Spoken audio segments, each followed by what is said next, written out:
Good morning. Good morning. How we doing, guys? Good. All right. Welcome to another episode of New to Mythics Live. A lot of Mythic news going on. I want to introduce the people before we get started. We have the newly retired Mike Casper over here. Yes, safely did his tour of duty as a sheriff, and now he is retired Mythic collector. Nice. And podcaster. Yeah. How's it feel, man? It feels great. It's an adjustment period because I've worked for so long, put in a lot of hours. But this I can definitely do this. Nice. You'll be all right. We don't need to worry about you. You're gonna be all right. I'm gonna be just fine. Good deal. Good deal. We have Mr. C, Mark. I think you're here once before. I also had you on a pre-recorded. We're going to delve into some of your projects and talk about that in a little while. All right. How are you doing? You said you didn't get a lot of sleep. I'm doing good. Yeah, late night Friday night, but I'm just busting my ass here for CarverCon. It's coming, man. It is barreling. I started mid-December, and I have barely taken a day off. Yeah. Well, we can't wait to see all your amazing creations. I'm excited to meet everybody. Absolutely. Paul, are you there, Paul? Still delayed, Paul. Paul, we got to work on that Wi-Fi, man. Omar, good morning, Omar. How you doing? I'm doing good, man. Good. Yeah, I'm sitting here unshaven and just bumming out over the weekend, and yeah, I'm good. Me too, man. Me too. Yeah. Good morning, Best Rick. Weekends. Thank you for coming back. I appreciate it. Thanks for having me. Good morning. Terrence says, "Can you hear us, Paul?" Yeah, I don't think No. he can hear anything. I think he's frozen down too. Oh man. At least it's a good picture of him. Yeah, that's right. It's not like eyes closed. It's not like he's like. Somebody took a picture of me eating an apple one time, and I was just like, I was like, great, thanks for that. Sometimes on your screen captures when you for like yes, I wanna like slap you sometimes. It's random. I can change it, but as long as mine is good, if you guys, oh yeah, of course. That's the rest of my eyes are open and right. Yeah. Let's say hi to the people in the chat. We've got Chad with Fog and Fantasy. Wake and Bake Foggers, happy fun day. Opening figures, setting up my displays, and live New to Mythics. Yeah. Sure. Sounds like a good day to me. We got Mike saying hello. We got the chef, Brendan. Hey, Schmerbs, good morning. He was there too, right? At the, I guess Paul is the only one that can confirm that. I think he said Brendan was here at the show. Yeah. We're going to talk about that. Like Paul's come back here. Nope, Paul has not come back. Hey, Mike, my name is Chad. Congrats on your glorious retirement. You are a true warrior in every sense of the words, and I love your figure, man. Me too, man. Thank you, Chad. Appreciate That's my favorite. Paul, you back, buddy? You doing all right? I don't think we Paul, baby, Paul, killing me. I think we that was like me last time I was on. Right? Yeah, it was. I think we could all agree that Scapular was the best figure of the wave. I would totally. Omar, there's so many great ones. Can I say something? You may. Omar, take the floor. Omar is so smart. He's smart, He is so intelligent. You know, I love watching Legion's Kings. All three of you on there are freaking awesome. But Omar, can you say that again? One more time. I'll say it one more time, and I'll say it loud and proud. Scapular is the best figure in the wave, and I'll even go a step further. Scapular is my favorite figure of all the Mythic Legions right now. Wow, man. See, now what people don't know is, like, I think we are brothers from different mothers because we both absolutely love Kate Beckinsale. Yes, that is our jam. who doesn't? Scapulars are. Yep. Yes, sir. Paul. You'll be I'm back. gonna tell him use your phone. Maybe use your. There he is. We Well, got him. that's what happened to me last time. The laptop didn't work, but the phone worked. Oh, Yeah, that's what I just texted him. Use your cell phone. Is that New Jersey internet? Right? Am I back? Yeah, a little bit. It's a little laggy. Do you want to try your cell phone? Oh, he's lagging. I think I have Mr. C's Gremlins from the last time he was on. Right. That's what I was just saying about that. Yeah. William Houston. Good morning, sir. We got Larry Hodge. Good morning, Larry. I got to have you on the show on the live show on Sunday if you're ever free. Hit me up. Paul Morales. Hello, everybody. Jersey Shore. Good morning, my man, big man. Jersey. Chris Johnson. Good morning. Terrence. Good morning, noobs to mythics. Yes. I did not realize how big Jersey Juggernaut was. Oh man. Until you guys show that picture with him and G. But I mean, then again, everybody looks big against G. Juggernaut for sure. Yeah, he is a huge man. Yeah, he's my bodyguard at Legion's Con. Oh, he would be. Yeah, he's done security before. That guy is, but all heart, man. That guy's all heart. Yes. Paul, can you hear me? Paul, wink if you can hear me. Damn it, Paul. Salute to Mike Casper. Absolutely. Sure. Thank you, Jersey. See, Paul Zach. Morning, all. Toy Forge. Need to have my man back too. Am I back or not? Nah, not really, dude. Can you use your cell phone? Cell phone. Use your phone. Use your cell phone, Paul. I would hold mine up, but I'm on mine. I have it. Jordan says, good morning, friends. Good morning, Jordan. Morning, Maybe that's better. Morning. We got Jay. What's up, Jay? Jay's just pumping out some amazing customs, man. Please hit him up. He's it's better for the second. Can you hear me? No. It's a huge delay, Paul. Yes, sir. We got it. Now it seems to be working. Okay. Man. Everybody's saying hi to everybody else. Maybe it'll catch up. Yeah, I'm hoping so. Heinrich, good morning. Heinrich is on the road. again. Paul, don't blink if you give me all your dwarves. Don't blink if you want to give me all your dwarves.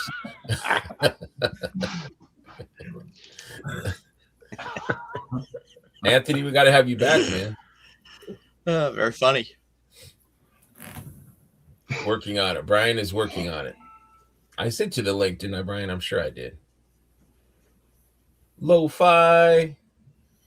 We got Bill Dorclair. I do have a few pictures that he took from the Shop to Curiosity. I asked his permission and he didn't answer back. So, Bill, I do have a few of your pictures. Hopefully it's okay. If it's not, I will just zip past them.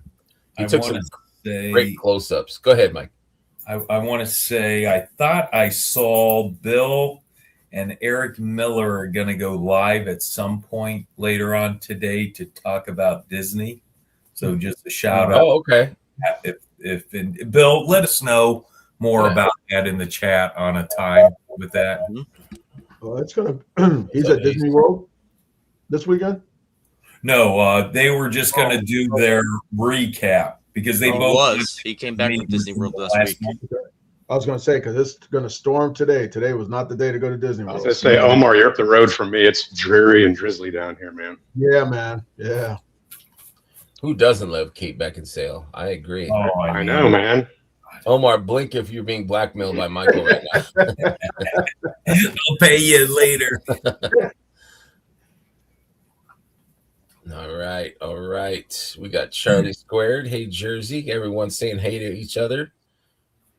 And I think we've got J Mac in the house. What's up, Jay? J Mac. We got Benny. Good morning, everyone. Hey, Benny. Larry says, I'm usually just getting out of bed at this time on Sundays. Okay, man. No problem. No problem. Uncarded. What's up, man? Does the knight in the thumbnail only have one hand asking for a friend? What knight in the thumbnail? Is that Legion's King? It could be. Mike, congratulations on blessings on your retirement. Nice. Thank you, Benny. Don't you have an Excalibur thumbnail for the show today? I do. Oh, that's I'm looking forward to talking about that. Yeah, me too, man. Good morning. What's up, Bill? Some good and bad. 6'9", 385, Jersey Shore juggernaut standing next to the Caribbean Colossus, known as Guesagüe, was a sight to see. I agree. I don't have that picture. 385. Jersey, why weren't you ever a professional wrestler, bro? Good morning, guys. You would have made it, man. I can totally see that. Tyrell Kickstarter, just over 2,000. Yep, we're going to talk about that. Thank you, Mythic Dolphin. Nice. All right. Bill says, yes, you can always feel free. Thank you, Bill. I was kind of holding that you would say yes, but I did add them to slides. Really bummed for Ash and Oath, too. I'm sure we'll get to that. Yeah, we're going to talk about that for sure. Yeah, super bummed.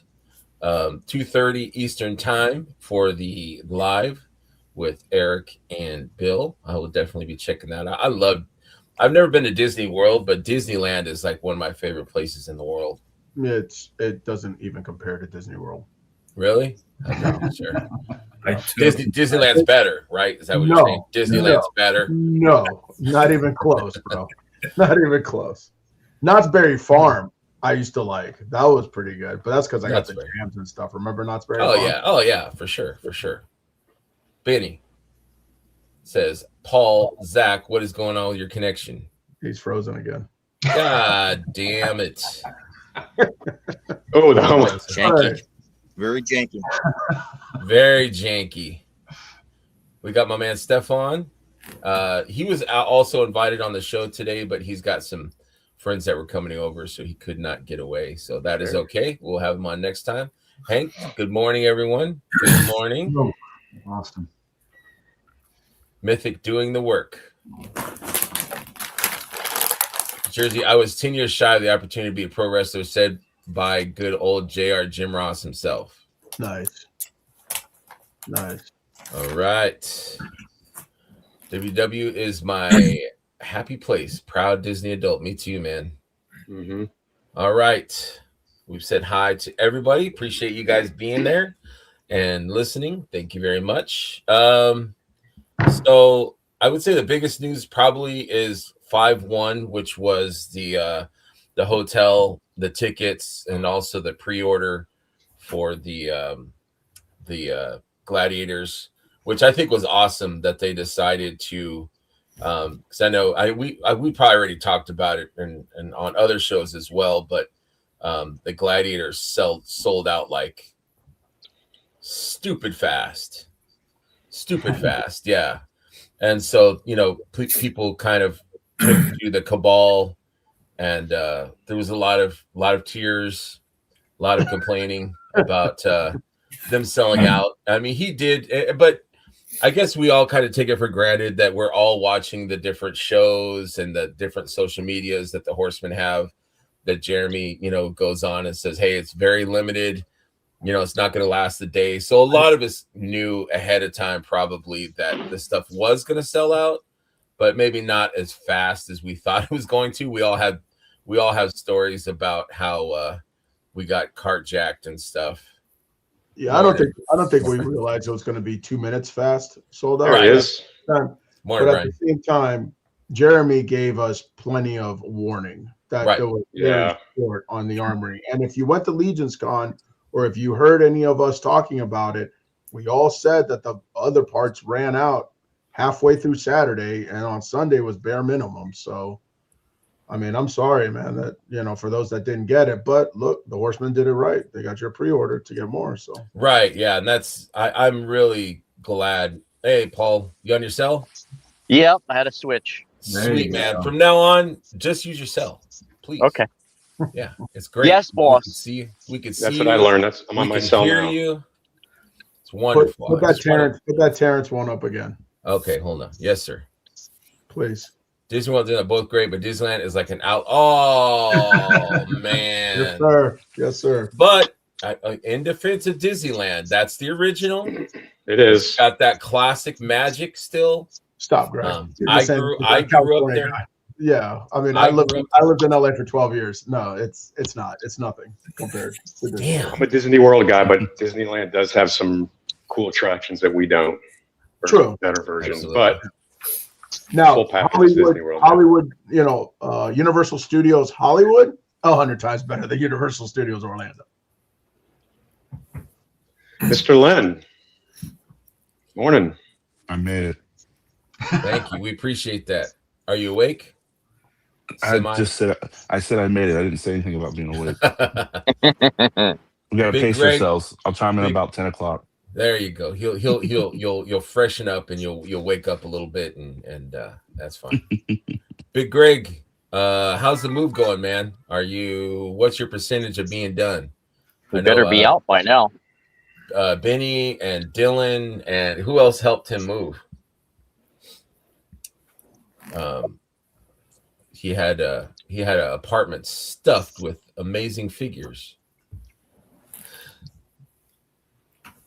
Disneyland has the history. I'm telling you, man. I'm telling you. Terrence says I got locked out because every time I tried to check out another. Yeah, that was my issue too. Every time I would go to check out, something else had sold out. So, it is what it is. But I'm grateful that so Jeremy had mentioned before that he knew that it was going to be kind of a bloodbath and that people were not going to be happy with what was left from the gladiators. So I'm just kind of surprised about, I wonder how many actual all-ins they had for it to sell out in 2 minutes. It had to be like a tiny number, which is weird because that's something they would order. It's not like it would toured across the country or it had been in the store for a year. The all-in gladiators hadn't been sold yet. So that was the first day they were sold. So I'm just wondering, how many do you guys think they had of the all-in gladiators?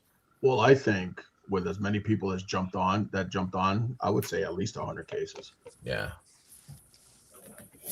And that was the first thing that sold out, like 2 minutes in, it was gone. We know this lady, Stacy Lynn. Good morning, Stacy. I mean, I think in hindsight, I mean, obviously there's some complexity to the production schedule, but it seems like had they done a made to order back at the time of Legion's Con, so at Legion's Con host the event live, everybody else has armor experience from home, and they all get it a year from now, and then you don't have to worry about shortages, or, a year from Legion's Con or whatever, you don't have to worry about shortages. Yeah, that's not a bad idea from Rick because Big Bad Toy Store does that. Right. Big Bad Workshop does that. You can pre-order a figure for the following year of their exclusive and everything, and you can get it, whenever it comes in. So I mean, that's not a bad idea. You don't get stuck, with overage or or worrying about having to do another run or what have you. But yeah, and I know that they're 2 years ahead of us, so they're having to project. I totally get that, but I think in the last year, especially the last year, I would say their popularity has. Greg, I would say in the last 6 months. Yeah, has just blown. Look at Legion's Con and look at the ticket for Legion's Con in the hotel this year. That's what I was going to say. So I think eventually it's going to catch up. Like they're, the ordering, compared to the need is going to level, or they're going to be able to figure it out more. But I think they should do things like what Rick was saying. Put that stuff up for pre-order. That way everyone gets exactly what they want. There can be no tears because you had a chance. You had 2 weeks or a month to pre-order exactly how many you wanted. You're going to get those and you'll be happy. And then also kind of eliminates the scalping too, because, the value, it's not an exclusive or rare thing. So But you'd be surprised at how much it doesn't matter, and people are going to bitch about it just to bitch about it. I know. You can't make anybody happy no matter what you do. This company has done everything they can to make everybody happy, and there's still so many people that just cry about everything. I gotta agree with William. I was gonna say that the hotel drop was way more stressful for me than the ISS this year. I knew they were gonna sell out quick, but I dropped the ball. Did you end up getting a room? Stressful. I did get a room, but I was like, 10 minutes ahead of time, I got the site up. I'm logged into Marriott. I'm doing I'm ready. I'm good to go. Then, of course, as you do, you get a little distracted by this or that. And then I get a ping on my phone, and it's Brett, and it's like, secured his room or whatever. And I'm like, shit. It's like 2:03 or something by that time. And then I'm trying to get in there, and I'm trying to get Wednesday through Sunday. And it was failing. And I was like, because I think Thursday inexplicably sort of sold out before some of the other days.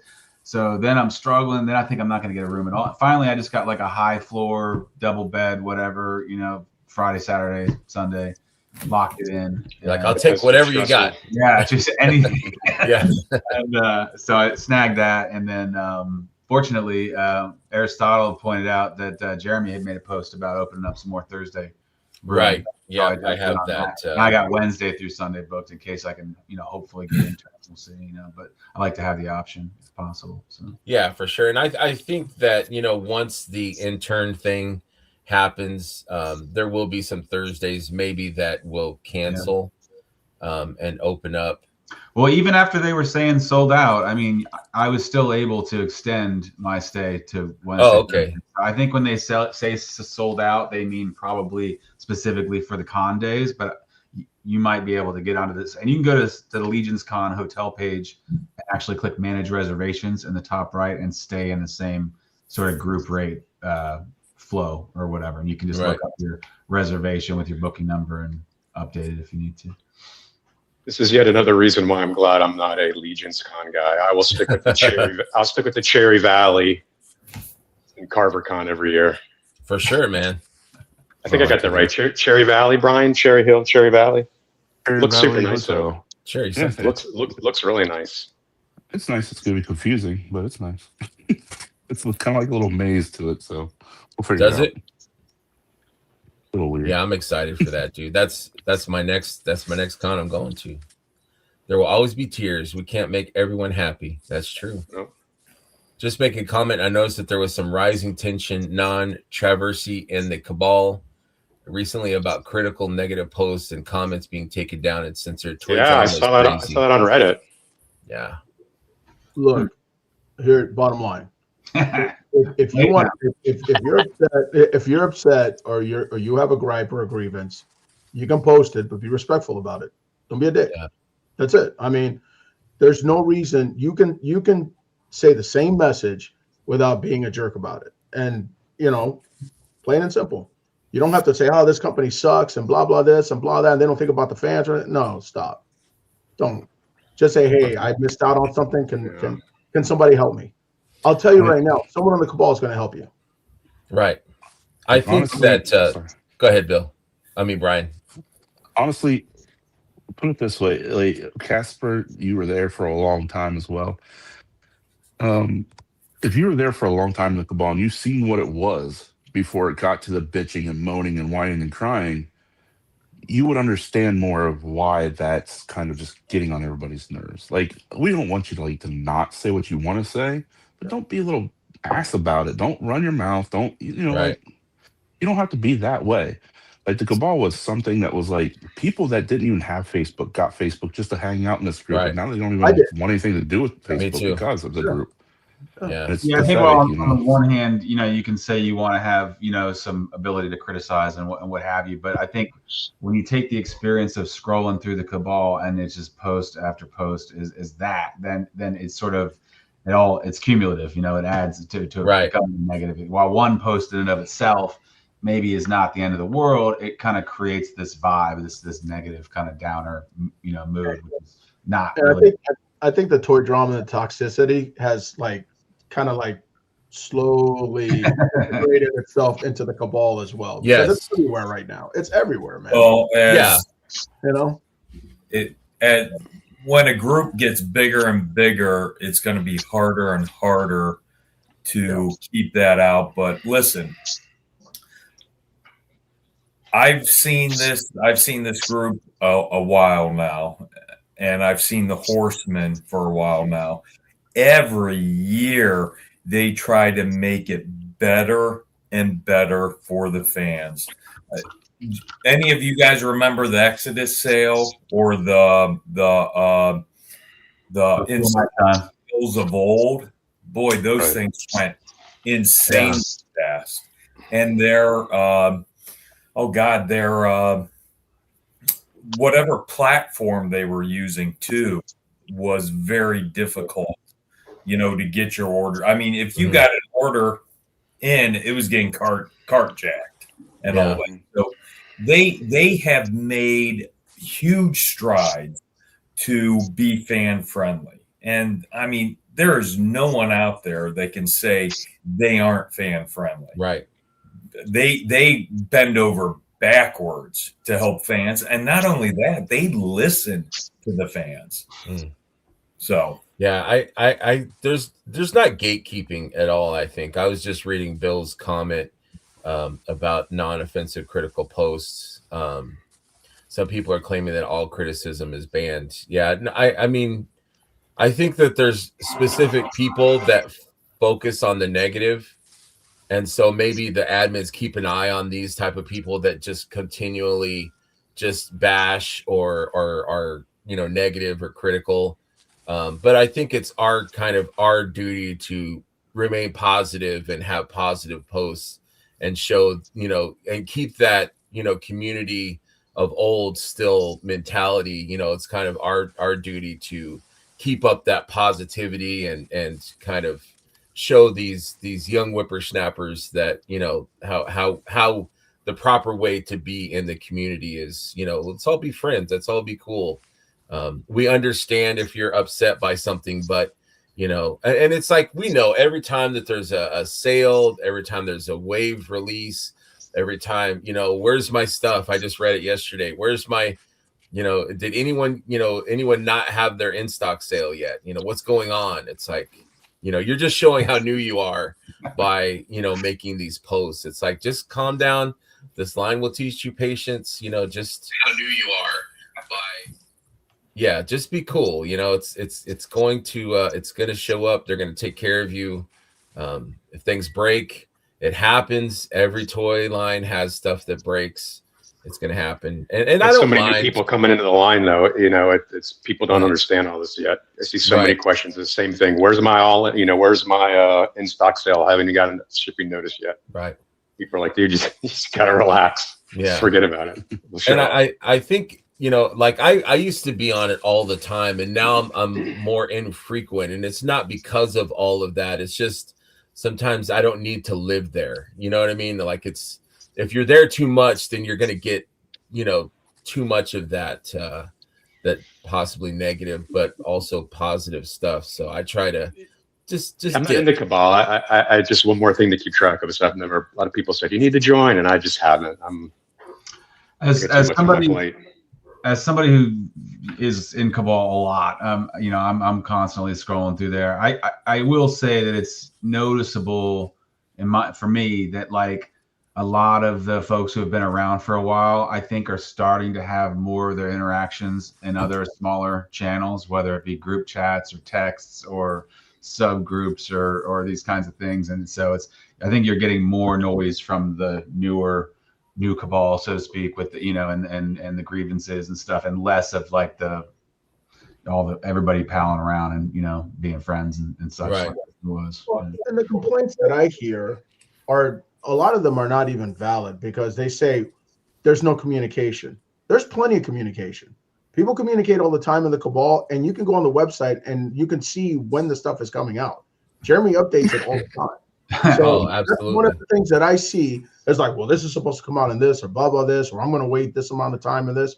Everything is there, for you to do, and to see. So most of these grievances, they're just a bitch and complain. That's really what it is. Right. I mean, there's a lot. It's unfortunate because in this day and time, people can't express themselves in a proper manner. They just can't, you know. And it's not just in the cabal; it's just in everyday life right now. Right? Yeah, yeah. I mean, people are frustrated and stuff, but I don't know. It's the world. We have to just kind of live with everybody, and you know, growing pains and all that. What's it going? Good morning, buddy.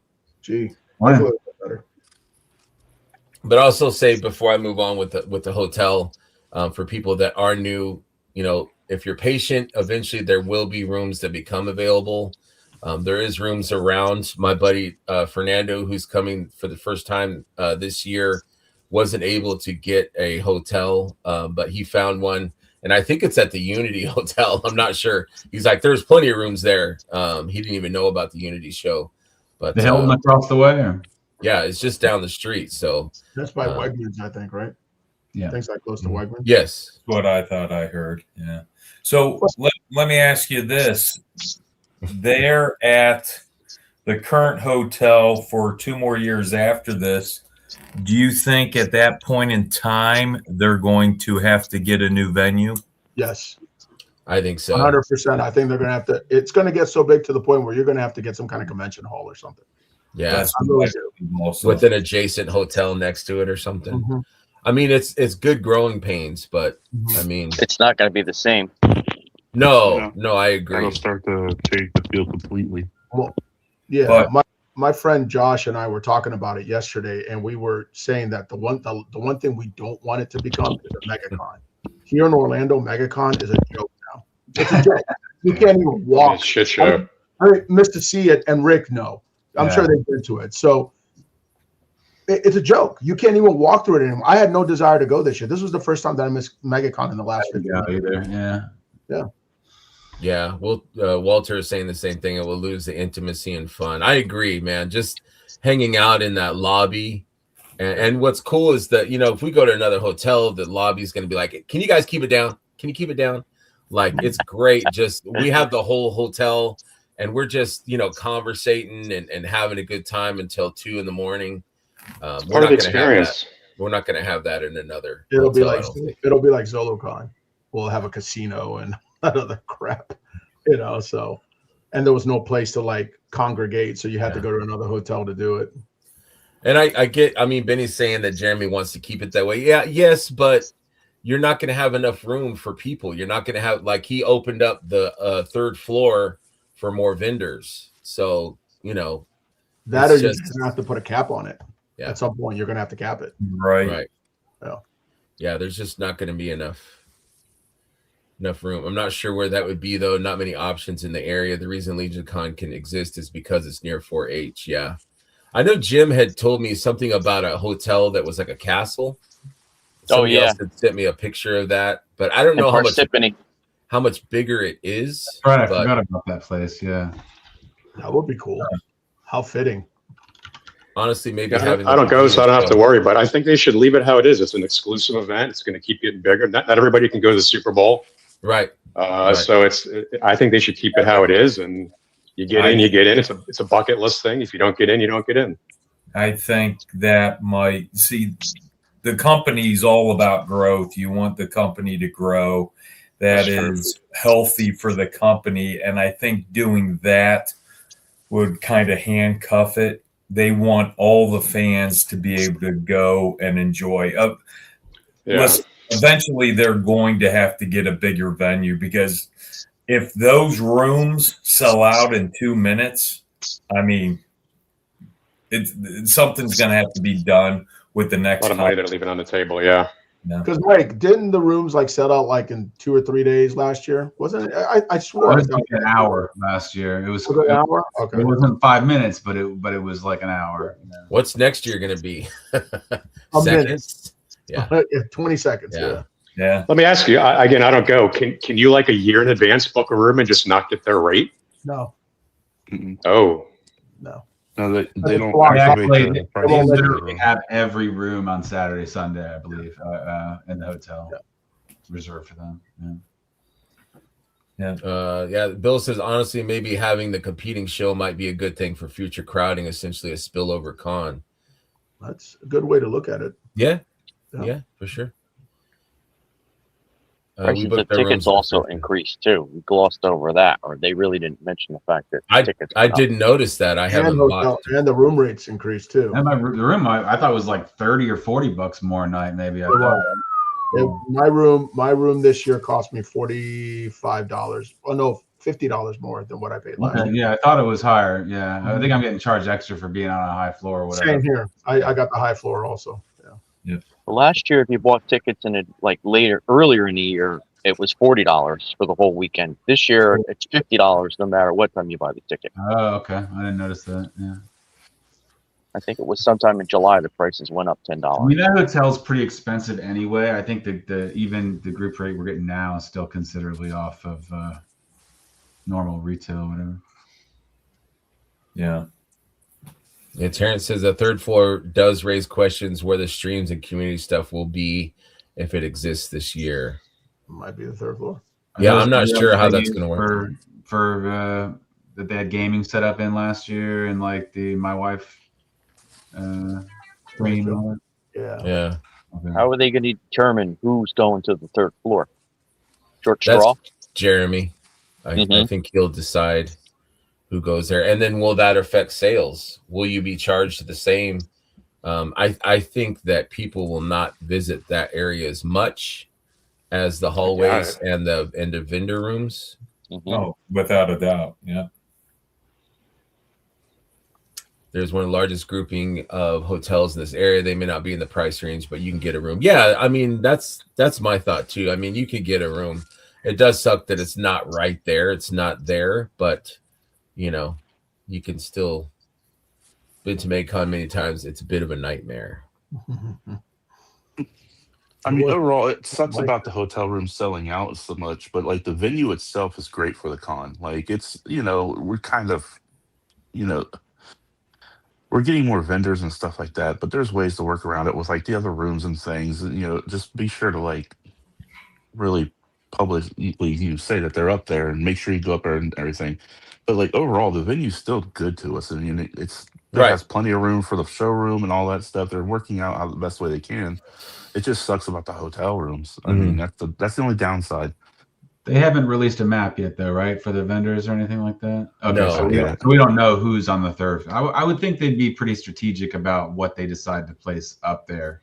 I don't see them putting the exclusives up there just in terms of traffic and capacity. You don't want all this. Honestly, that might be smart though to get people to go up there more. But not in terms of like the elevator capacity. The elevator would be a freaking nightmare. Imagine that. Probably to have all this exclusives on the third floor. Freaking fire drill. Take the stairs. It was a bit of a bottleneck to get into the Four Horsemen store part. When you're walking down the hallway, there were so many people on both sides. Yeah. But I don't know if they have any other way to do that. No, the whole thing sounds anxiety-inducing to me. Yeah, they don't. Bill's saying the room selling out is not an indicator that the con is too big for the hotel. I agree, but I also think about the lines because the lines bent and went down both hallways just to get in the Four Horsemen table. The lines are going to end up. I'd rather see that exclusive line be down, Greg, where your table was last year. Like that whole backside of the con that's not great visibility wise for vendors and stuff. Like put the exclusive line down there and then pull those vendors out into a more suitable open space. I mean there was lines everywhere and you're like, what is this line for? What's this line for? I don't know. Which sounds very anxiety inducing to me. It is also amazing too.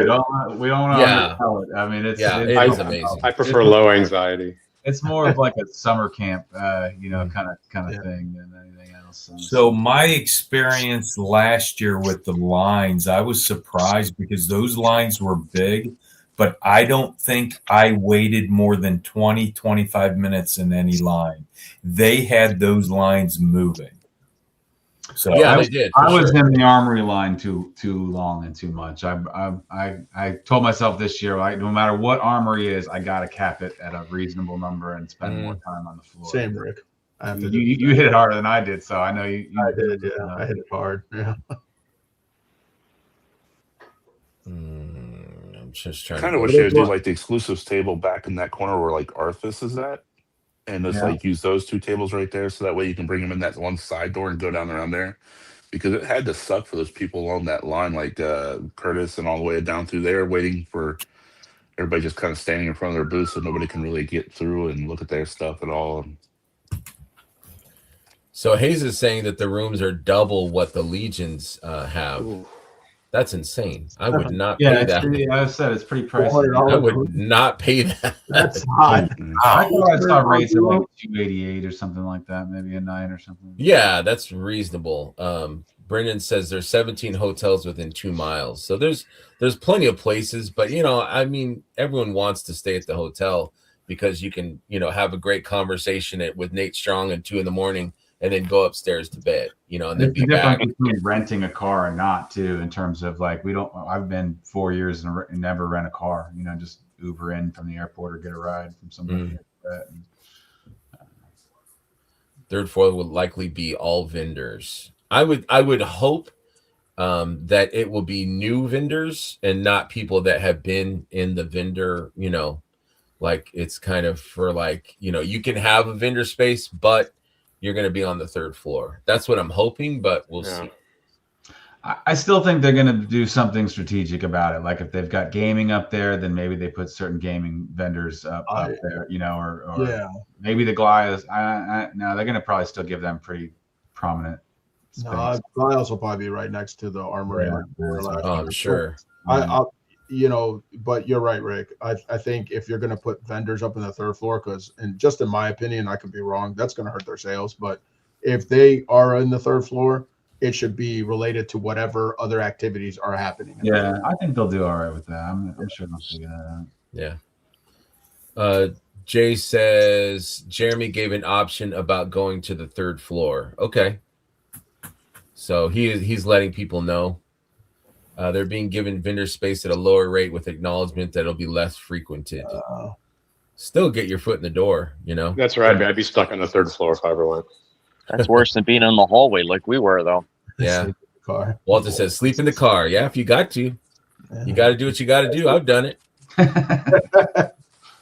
Guess it depends on where you are on the waiting list.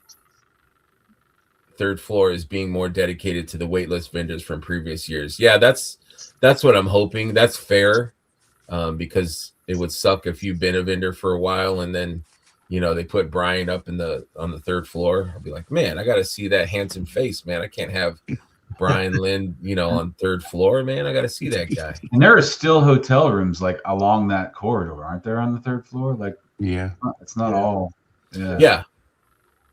Yeah, that's the floor to be on because that's where all the, the shows, Purple Gang Gang, and my wife is gonna kill me. Yeah. And they had the painting. Yeah. And all that. The lines have been like this and worse for 6 years. Yeah, the line just seemed crazy last year. But they move fast. They do. So, I mean, don't be intimidated by the lines. If they do what they did last year, don't be intimidated by them. Jump in. You're not going to be in them for very long. Yeah. Car sleeping is an option. Not for Jersey. No. Man. Unless he's in a long bed pickup truck or something. Right. You got to shower. You're going to this con. Yeah. Yes, for sure. And as for the lines, I mean, it's a great opportunity to meet people and, there you go. Yep. That's true. Yeah. Conversate, meet people. Summer camp with water sports and weddings. And Big G, man, that guy was MVP at the he was at the Armory, man. He was helping people out. Who was that said that he gave? That was like the last one. I think it was Brian Carr was saying that he was looking for some legs and they sold out, and Big Greg found one. I've even heard that they've cut them off of the cardboard backing. I thought I heard Stephen Bouchard did that too. Maybe. Yeah, so that's super cool, man. That's above and beyond. And I know, just talking to Big G, like they gave for like their first year Armory, they gave all this stuff out to the fans before the employees even got theirs. So they gave it all. And in the Armory, Big G and Joe were helping out people that just froze. They got there, they got their tray and they're like, what do I do? They're just like this, just staring. And like I was standing behind one guy who just didn't know what to do. And he's all like, and Big G was like, here, brother, you can do this, you could do that. Joe was helping them out. So it went quick. I mean, the Army, I was never in the Army more than 15 minutes tops. Greg made sure I didn't leave without a pair of these, so I got the. There you go. Black boots. If you don't know what to build, let Greg build you a knight or an armory figure, because he knows what's hot and he knows what's popular. Yeah. That's true. And that's what he was doing. He was all like, hey, you will take this, take that. This it's one confused. Like he didn't know what to do. He was all like, I mean, he just froze. It was a lot of admittedly, I think it was a lot more to look through than it was. It's a ton of options, man. And then you get that anxiety because you're like, well, I got to get this, I got to get that, I got to get this. I had an idea what I was getting. Like every time I went in there, I said, this is what I'm going to have a plan for sure. I have my option too if this is not there. So yeah, like Brett, he had it like written down like what he wanted. Well, I didn't go spreadsheet like that, but I had like pictures in my phone. So I think he used the Kirby thing, and then he made pictures though. That's what I did of each one, and so he would I've done this, or do screenshots from the creator builder or whatever it's called, right? Yeah, and then save them, and then you can go through the line. Yeah. Bill says to me the main issue is accommodating all the vendors. If they stopped increasing the number of vendors, maybe limit them to one table each, they could keep the space managed. Yeah.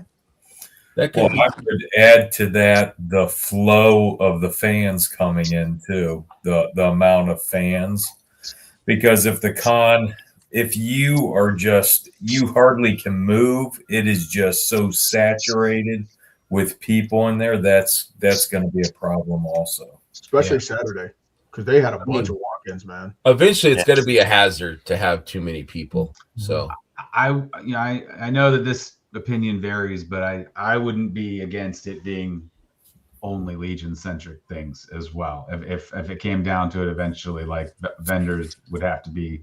I agree. Legion centric, and especially if you have the other con across the street. There you go. You can I mean, traffic wise, I get why it does make sense to have adjacent, medium sized brands, like AWalk and sure, and things like that. But if you're pressed for space and you really want to focus on the line, it's an option. Jay says all third floor is wait list. Huh. Oh, it's Van's birthday today. Happy birthday, Van. Happy birthday, Van. Happy birthday. You can have a fire marshal come in and shut a con down, won't let any more people in, because I've had that happen. Across the street where the other convention's happening, they've done that before because they have a chiller convention that they hold there, and the fire marshal wouldn't let any more people in for that show. Wow. Last time I moved there. So there's depending on capacity is how many tickets they can sell for a day, and I suppose that will ultimately tell whether it's outgrowing that facility or not. Within the next 3 years, I would think.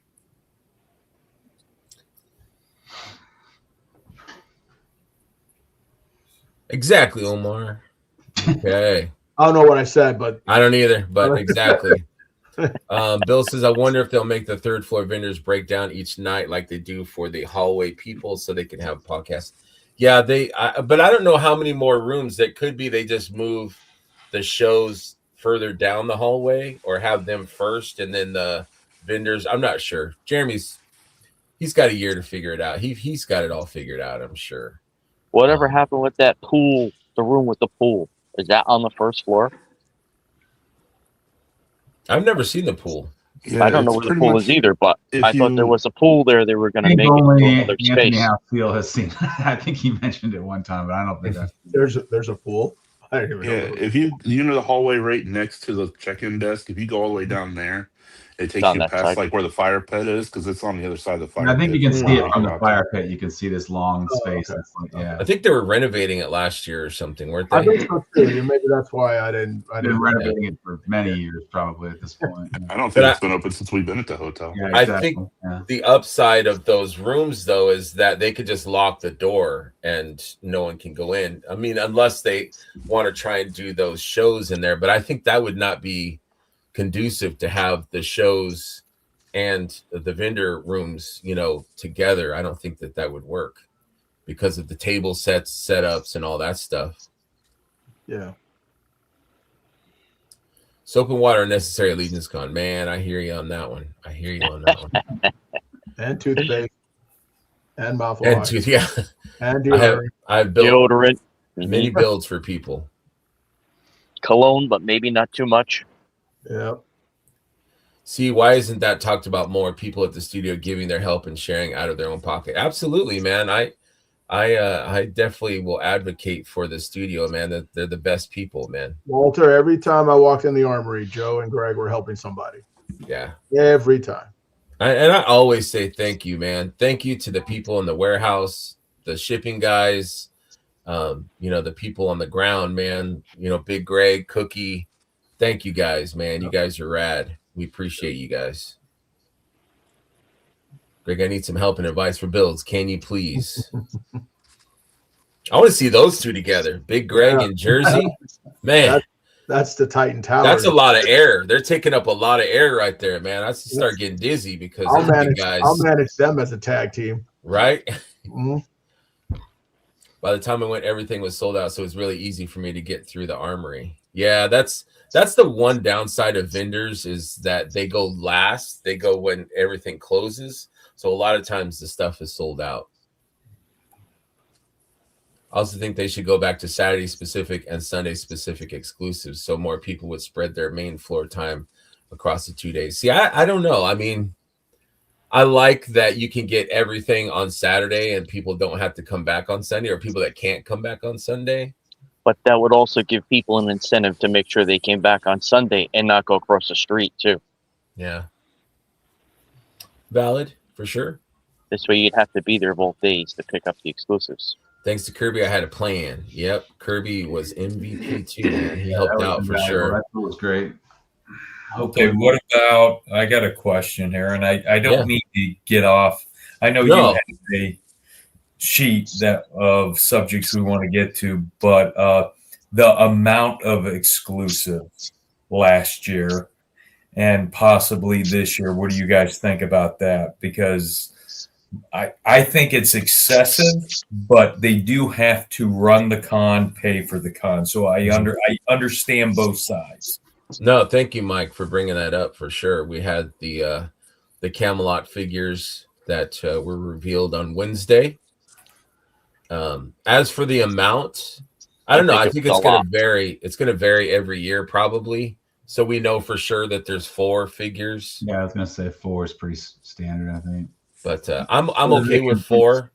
Yeah, I feel like it's like 4, but then usually the marketing is such that like they convince you that you need 6. You know, like you need doubles of at least 2 of them. So I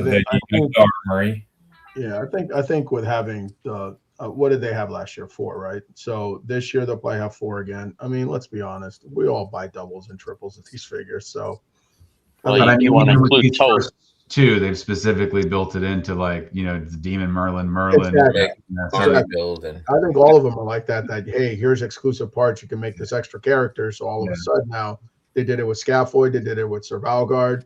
And they did it with the Revenant Warrior. Yeah, with the Crossroads. So. Then the Armory Knights, or the Armory Gladiators too. So that all adds into it. It does. Mm-hmm. I just remember back to the 21 where you went there and you spent $50 on Sir Gerard, and it was one figure. Mm-hmm. You could spend your money elsewhere. I do agree with that. Yeah, that does take its toll when you're walking into it just with $300, $400 already spent. Just like that. Mm-hmm. So I did hear vendors say, well, did the Horsemen leave any money for us so the fans can spend at our table? I heard that a couple times. It's a valid, they have to make their money too, of course. If it wasn't for them, there wouldn't be a show. I get that. But yeah, but people are there to buy. Like there's plenty of money going on there. Plenty of commerce, I think. What were you guys' thoughts on these knights, the knight Arthur and Merlin? They're excellent. Mr. C, were you inspired? I have to say, I don't want to get flamed. I was I don't know what I wanted, but I'm a little underwhelmed with King Arthur.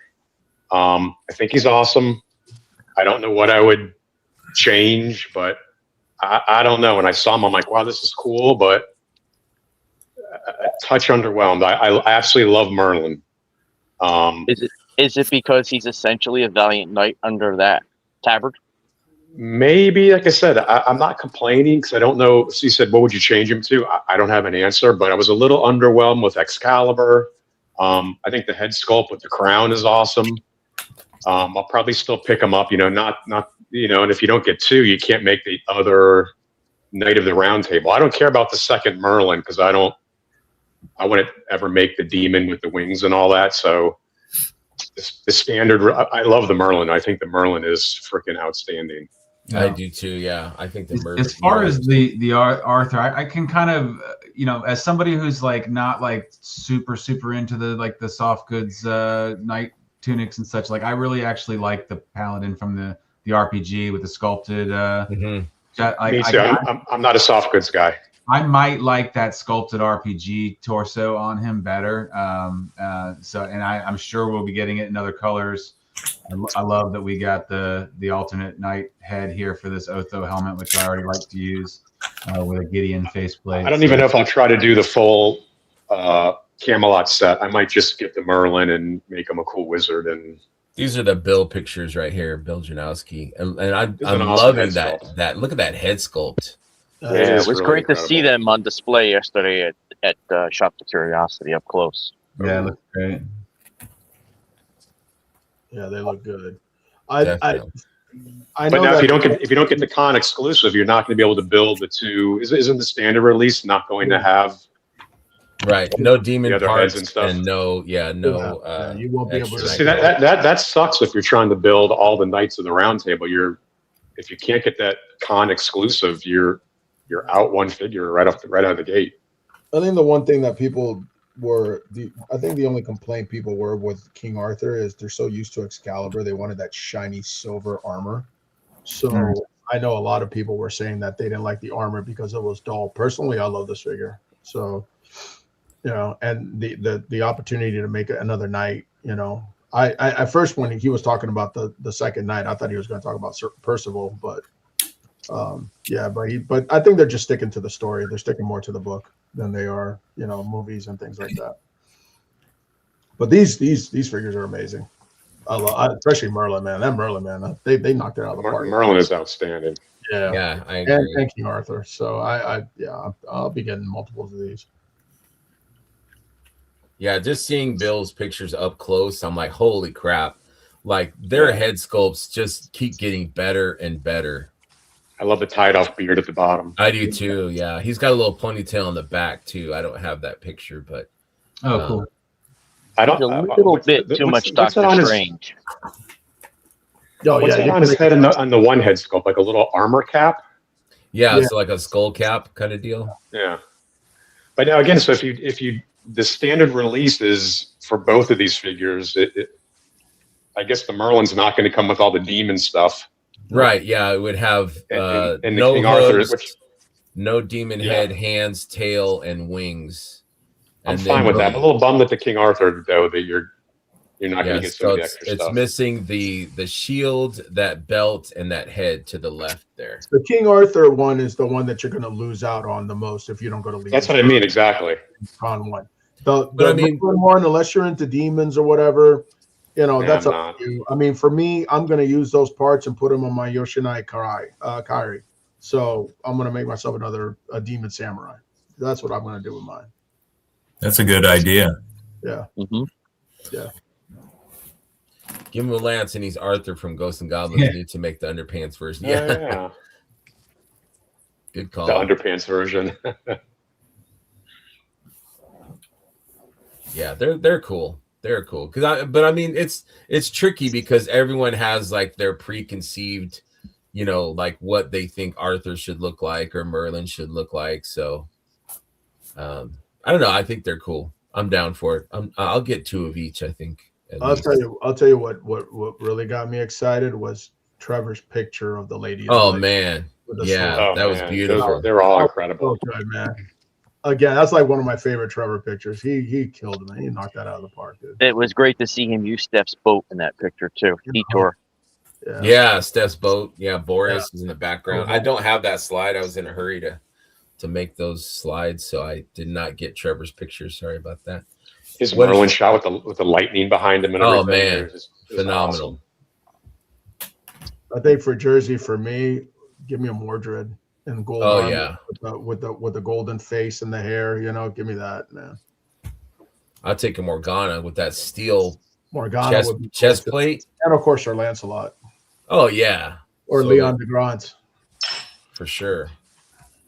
We got a special guest here, Mr. Brian Carr is hopping in or trying to. Let me see. Getting ready. Anal Nathrak. His we were doing that yesterday, right, Omar? Yeah, with us Bethud. Dohe Diembe. Brian Carr's got that internet that's about as good as the Philadelphia Phillies right now. Oh damn. I'm a Braves fan, so I'm gonna Shots fired. Shots fired. Hey Dave, how you doing, buddy? There's Brian. Oh, that's good morning, buddy. Good morning. How are you? What's up, Brian? There's Brian. Hey. Oh, good morning, buddy. Good morning. Good morning. How are you? What's up, Brian? How you doing? There's Brian. Hey. Brian, you got your TV on? Good morning. I think I'm caught in a time loop. Oh, are you? You again, Paul. Damn it. You're a problem child, man. Yeah, I know. Mike, what was your thoughts on the exclusives? Liking them? Yeah, I think it's so going into I didn't know a lot about Arthur and that, and of course, just like Figura Obscura, every time one of those pop in, I start diving into, getting information about it, stuff like that. So I find that very interesting. I think they fit with Mythic perfect, even though they're not Mythic.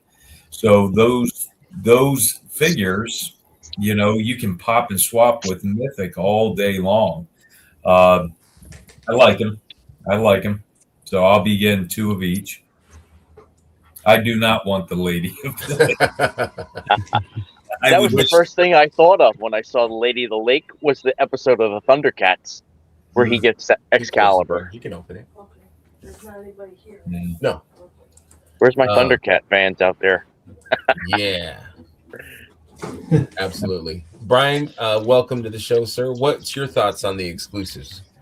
I totally did not expect that at all. I didn't either. When they were saying table, I was thinking, I didn't think it would be right, but I was thinking like people, since they put out like some of those Dio pieces, maybe it was like a barkeeper and like an like a bartender and an innkeeper, that kind of thing, but that would have been pretty boring. Mm-hmm. But this was a welcome surprise, and they look amazing as expected. Yeah, I don't think anyone I saw guess King Arthur. And, did anybody guess that? I didn't. I don't think so. Jay did. Jay said it on one of our. Oh, really? Yeah, he did. Yeah, he said, "Watch it be King Arthur," and I was like, "It's not a bad idea." Now, I was thinking of Mythic Pilgrims. Knights of the Round Table is what he said. The Knights of the Round Table. Clip that. We have to clip that. Yeah, we gotta clip that. So is the thought that they're going to do each additional nights each year now at Legion's Con, maybe? I think so. Yeah, or characters within, that realm, which I think is cool. I think we'll definitely get a villain next year. Oh yeah, definitely. Mumra disguised as King Arthur in Excalibur episode was amazing. One of my favorite episodes of Thundercats. Ho! Very cool. Let's see. Moving on from that. Definitely dig those head sculpts. Mystery boxes. So the in-stock sale is going on now. They're shipping stuff. Have you guys gotten your mystery boxes for those that ordered them? I ordered 2. Haven't got mine yet. Speaking for Marty Max, Chris, he did get the Fearsome 4, the one with the bull one. I don't know the name. DeWitt, I believe. Yeah. And Brett, I think Brett got Sir Gerard. So sound off. Anyone that got some cool stuff? Nope, nothing yet. I didn't get a shipping notice yet. Yeah, me neither. Contact the customer service Monday. Right, that's right. I'm making a post. I even check on Sunday. I'm like, maybe they're working on Sunday. You never know. You never know. I think the Green Knight won't be as great as mostly repainted figure, at least not with the current parts. I'd like to see a full figure. Oh yeah, I agree, Bill. I was kind of hoping eventually that would be a figure obscura.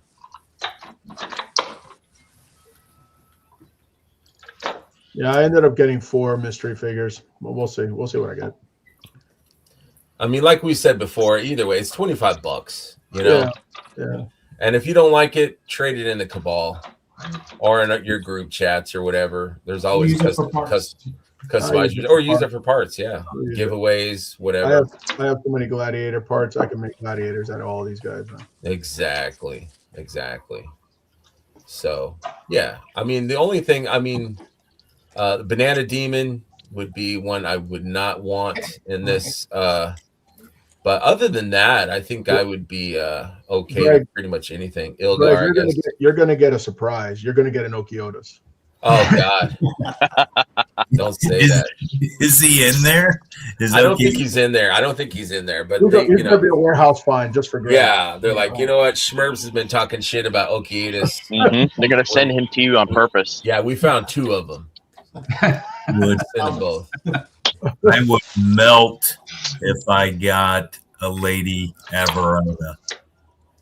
Well, I would trade you anything that you asked for. Nobody's gonna trade you Okiotis for Lady Averona. Mike might. You never know. I would.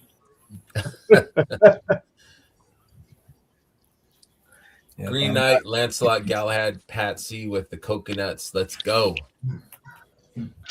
I have a label created last week, notified. Nice. So it's happening. Yeah, it'll come. It'll get there. Patient. Yeah. Anything that you guys are hoping for with the mystery figures? Any figure that you're I want a Gaspar. Okay. That's it's an understated figure. Yes. I want another Gaspar. I only have one. I'd like to get a second one. That would be cool. And then a warehouse find would be nice. Oh man. Or what it is. Warehouse find would be cool, just as a surprise. Yeah, absolutely. The only figure I don't want, to be honest with you, is Hagnon. Because he smells, dude. He smells my entire detox. I don't mind Hagnon. I don't mind him. What is it about that figure that he smells so bad? I wonder. Maybe because it's translucent. Maybe because it's glow in the dark. The glow in the dark, maybe. Yeah. Yeah. It always surprises me when I turn the light off in my room.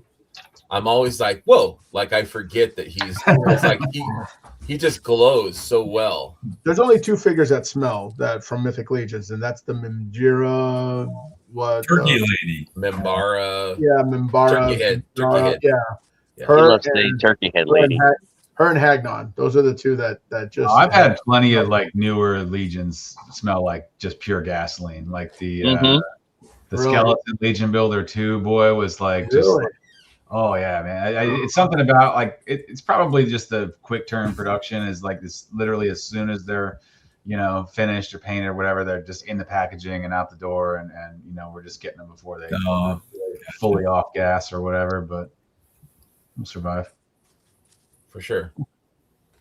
Gaspar with the sausage crown. Gaspar was a great figure, man. I really thought that was a good because it's all just body. It's all it's the only one I think like that, right? Yeah. Except maybe the Egyptian gods, maybe. I guess it's not gonna have the ring around the bicep or whatever. Heinrich made it home, letting us know. Thanks, man. Glad you're safe, buddy. Mike wants Lady Averona. Big Greg, make it happen. That's right. Mike, you know who to contact if you get an Averona. No. I will gladly take her off your hands. I'm selling mine for cheap at CarverCon.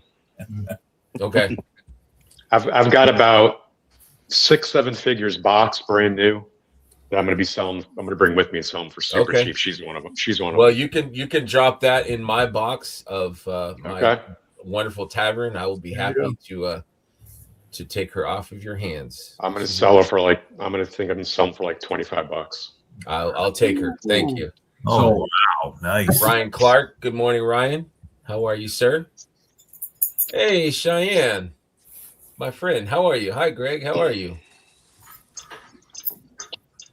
We got Chris. Chris is up. What up from Jersey? What you doing in Jersey? I didn't know you were going to be there, man. Jeez. What does that mean? Jeez. Vampire Hunter. Yep, for sure. Anyone else have anything to say about the mystery figures? Anything that they're hoping for? Anything that they want? Baron Volgar 1. Yeah, right. There you go. How many do you have, Omar? I have currently 8. I'm looking for 4 more. I want to have 12. So I saw that there were a couple of guys were selling on the Cabal. I'm going to hit them up later after this. Nice. There you go, Mike. Confirmed. All Mike's boxes are Lady Averona.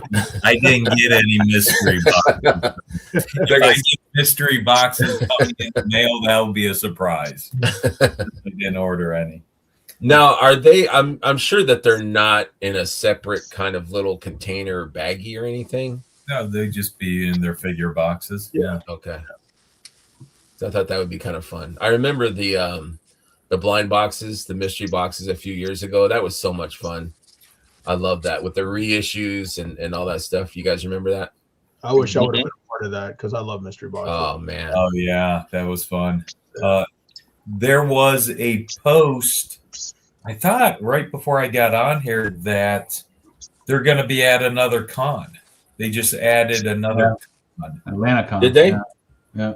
Atlanta Con? Okay. Something in Atlanta. I don't remember the exact name of it, but yeah. In Atlanta?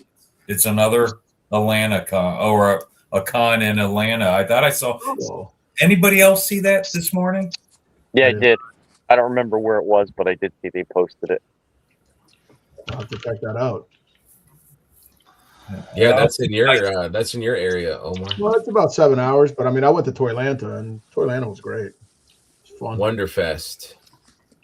There you go. There you go.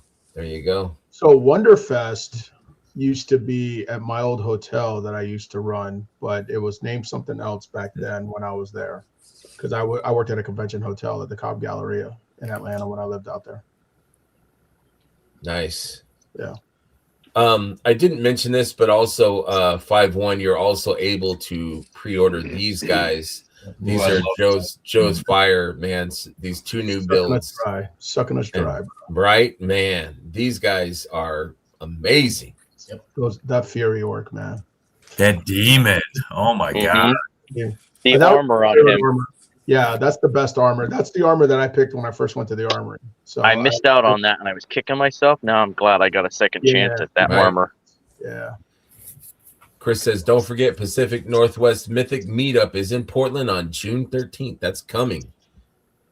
Yes, it is. And Blake will be on the Legion's Lair June 2nd to promote it. Awesome. We will be checking that out for sure. Very cool. Those are great figures, man. I love that armor on those. Also have Vorga and the 2 heads. We were waiting for that head to drop. Finally did. $10 and $40 with Vorga, which I think is a great deal. Looking good. You guys gonna pre-order any of these heads? I did. I ordered a few, actually. Yeah, I did too. 2 is good. Yeah, 2 for Mythics and 2 for Cosmic. Their marketing works just really one well. more just in case, so you have it. So you got to go 3. I never bought a Vorga, and I never really wanted a Vorga. And then when I saw that head, I wanted a Vorga. I didn't want to wait, so I got it on Big Bad. Just went and grabbed it and figured I'll get the heads later on. Now, I will say, if anyone's looking for a Vorga, there's hit me up. There's a guy on eBay who I know very well, and he's selling Vorgas for like $28 a pop. Oh wow! With free shipping. With free shipping. He's got a whole bunch. He's got like 15 or 20 of them. So if you guys want a Vorga, let me know, and I'll give you the link. Very cool. Thank you, sir. So I wanted to talk Kickstarters. Our good friend Brian Burke, his thing did not fund. Almost did. It was up to 109, and shy of his 150 that he needed to get it started. I know bummed he's for him. Taking a little baby step back, but he will return. I thought they were going to cross the finish line with that one. I did too, man. He was really hoping that there was going to be like a reprieve or something. This is not a reflection on him or those figures. No, not at all. It was timing. So it was. I believe it was more time. It was definitely timing because Brian ran a great campaign. And he is a good guy, and these figures are really good. Who doesn't want knights that are Geigerish? Right. Have their alien spin on them. They're so unique. I think what hurt Brian was his Kickstarter came out with the Horsemen's, and with the Legion's community, like with Corsairs, with the Five Sons, with Armies of Ashmore, with Ashen Oath, probably the majority of the backing is going to be from the Legion's community because the Horsemen are doing them. And I think maybe the timing kind of was bad. Yeah. A lot of really bad. Were taken by the role-playing game. Right there, RPG drained a lot of wallets. Yeah, if you look at Ashen Oath, he had 602 backers. That's more than enough to get $150,000. So I think people's purse strings were just pushed to the limit last month. Yeah, they said something like the average that we spent on the Kickstarter for the RPG was around $450. That's a lot. That's a lot. You walk right into Ashen Oath. I mean, Greg and I dropped 300 on Ashen Oath, and these figures were amazing, man. But I know he's going to come back. It just has to be about timing. That's it. Yeah. It'll fund. Yeah, I wonder, did he know though that he was sandwiched like right after? I don't think the role-playing game. No one knows the Horsemen's schedule. Yeah. You know? I don't know if they have discussions about that or what, but I mean, I do know this: the best time to do a Kickstarter is right when people are getting their tax return checks. Sure. So putting it up when he did was a smart idea, but the Horsemen also did the exact same thing, so I doubt that they talk to each other. I don't know. And I don't know how that Kickstarter works. Yeah, I'm not 100% either. I would have, if it was me, I probably would have unlocked everything. That way people get all the choices, all the options. Well, I know that the one figure with the helmet there, that builder, I think that's the one that everybody wanted. And so maybe when he goes the next time, that could be one of the figures that is already offered, or one that's a small stretch goal to get. Because I know a lot of people wanted that, and that was at 230,000. So, but personally, I loved all the figures. So I didn't care. They were cool. They were cool. Yeah. And seeing them at Legion's Con, just really, I was like, these are freaking amazing. And Brian is such a great dude too. So, didn't he push the start of his Kickstarter back too? I thought it was supposed to start like St. Patrick's Day. That I don't know. No, he did. Sure. He did push it back. Yeah, he did. The other thing I think that might have hurt him a little bit was he had that one green glowing eyed skeleton with the glowing accents. I think he probably should have opened that up before rather than make it a stretch ball. Would have probably helped a little bit. Yeah. That Raven helmet too, man. That thing was cool. Yeah, that was cool. I added that on the last day. I was like, yeah, let me add this. It was pricey though. It was as much as a figure, but it was an exclusive. And whenever you throw that exclusive word out there, you're like, damn it, man. Yeah.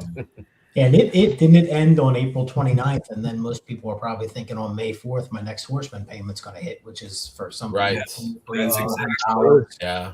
That's exactly what I looked at. I was like, when's my next Horseman payment coming? And it's like, true. Yeah. And then like people were saying World War Hell, and also Savage Crucible had a in stock sale, and Corsairs was coming, so just a lot of, and then Horseman did the 5/1 sale, so just a lot of dipping into our wallets, and just not enough, unfortunately, almost, but not enough to get him over that hump. So, and the economy's not helping either. Gas prices are crazy. Right, crazy.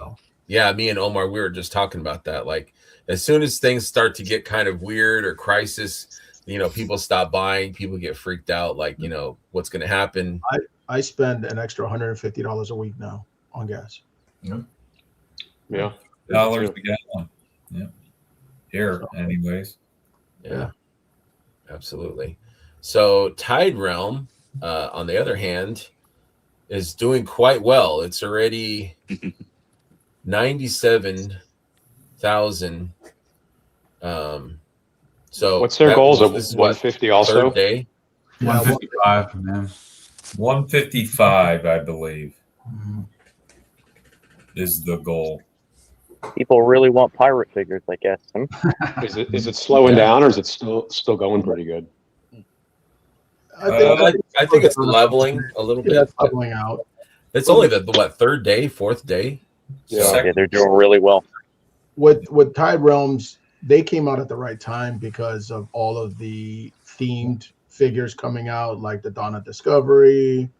You got Savage Christmas, Piranha people coming out. You have, so I mean, these guys are perfect for that. And then as you scroll down, Greg, if you guys, when you go to the rewards, I just want to do a cheap plug real quick. Our art for Edge Comics is there. It's a $5 pledge, so please support. I'm getting there.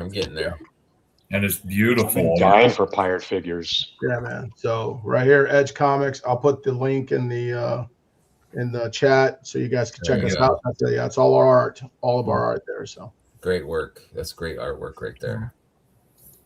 And then Omar, does that, with these pictures, that brings in each captain and then a couple of their crew? Yes. So we drew also a lot of their crew members that they haven't made the figures for yet, but you can get a sneak peek at what's coming. So Nice. Very cool. Yeah, did they show something else at 100,000? I thought they said something. They're going to show all the unlocks, I thought, at 100,000. No, yeah, they did unlock the crews, and for $35, that's a steal. Yeah, they look great. The crew. Yeah. It's a size comparison. Yeah, scaling's great. So go support this. Quaid's a good guy. Abby's great. I mean, Terrence got to get on this. Terrence has been working really hard with that. Yeah, he has for sure. He's got our art, so please go support it. He's gonna come wearing back. That costume, pirate costume, sweating. Bro, I know. I thought he just liked to wear it. I didn't know it was for this. I thought He's saying he wears it when he's not at one of those conventions. Oh, bro, he wears it to work now. He's probably bartending as a pirate. He's got Hey, he'd probably make more money that way. Probably. A pirate bar thing. Yeah. I hope he got his pirate accent right, because he sounded like an Irish Highlander at first. You know? That's pretty cool. I like the little suction cups on his hands. That's pretty cool.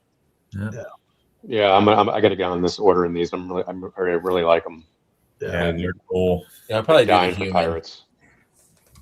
And you can take I'll probably stick more to the humans. Can you get those? Yeah, me coats too. off of them? Yeah, but you're gonna want to buy this thing here on the screen here, this captain's kit. That gives you the bare arms to use without the coat. Okay. Yeah. Yeah. Yep. And I like that they're the rubber soft goods. I personally like the rubber soft goods. So I'm with you, Omar. I just freaking despise soft goods on an action figure. I don't know. I think they look ridiculous. Yeah. That's why I love that a lot of those Mythic Legions, the RPG figures, because it's sculpted. Oh, they're so good. Yeah. See, I like this right here. Not a soft that's the one that hits for me the most. Yeah, I like this right here. Yeah, I'll need the captain and the kit to go with it. Absolutely. Yeah, they're cool. Turn that into a skeleton kind of as well. So. There you go. I love the Davy Jones looking dude. Yeah, this guy. Mm-hmm. The tentacle face, yeah. Well, it's cool that his builder, incorporates a different style head too. So. And he's got a fashionable pinstripe, button-up shirt. Got that at Mervin's. He just needs the ruffles, right? Yeah, the pirate shirt that the puffy shirt had from Seinfeld. Yeah, the puffy shirt. Yeah. So are these separate figures right here? Are these the crew builder? Yeah, this is a okay.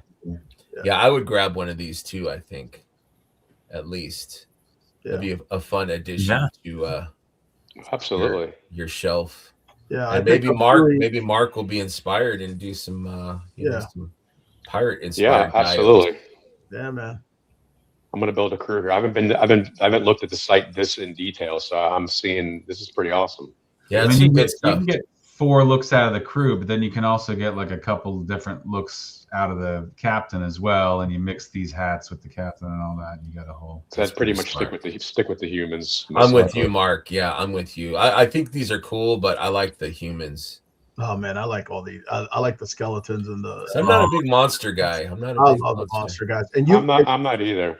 Look at the pictures. Look at the pictures, and I'll put the link for Edge Comics so you can check out the other pictures. Yeah, for sure. On the Instagram and on our website, and you'll see like the future of what he's gonna make. They're amazing, man. Yeah, they do look great. The Davy Jones looking guy looks awesome. So does the skeleton. Yeah. This is what you're talking about right here, Brian. This will unlock in like 3,000.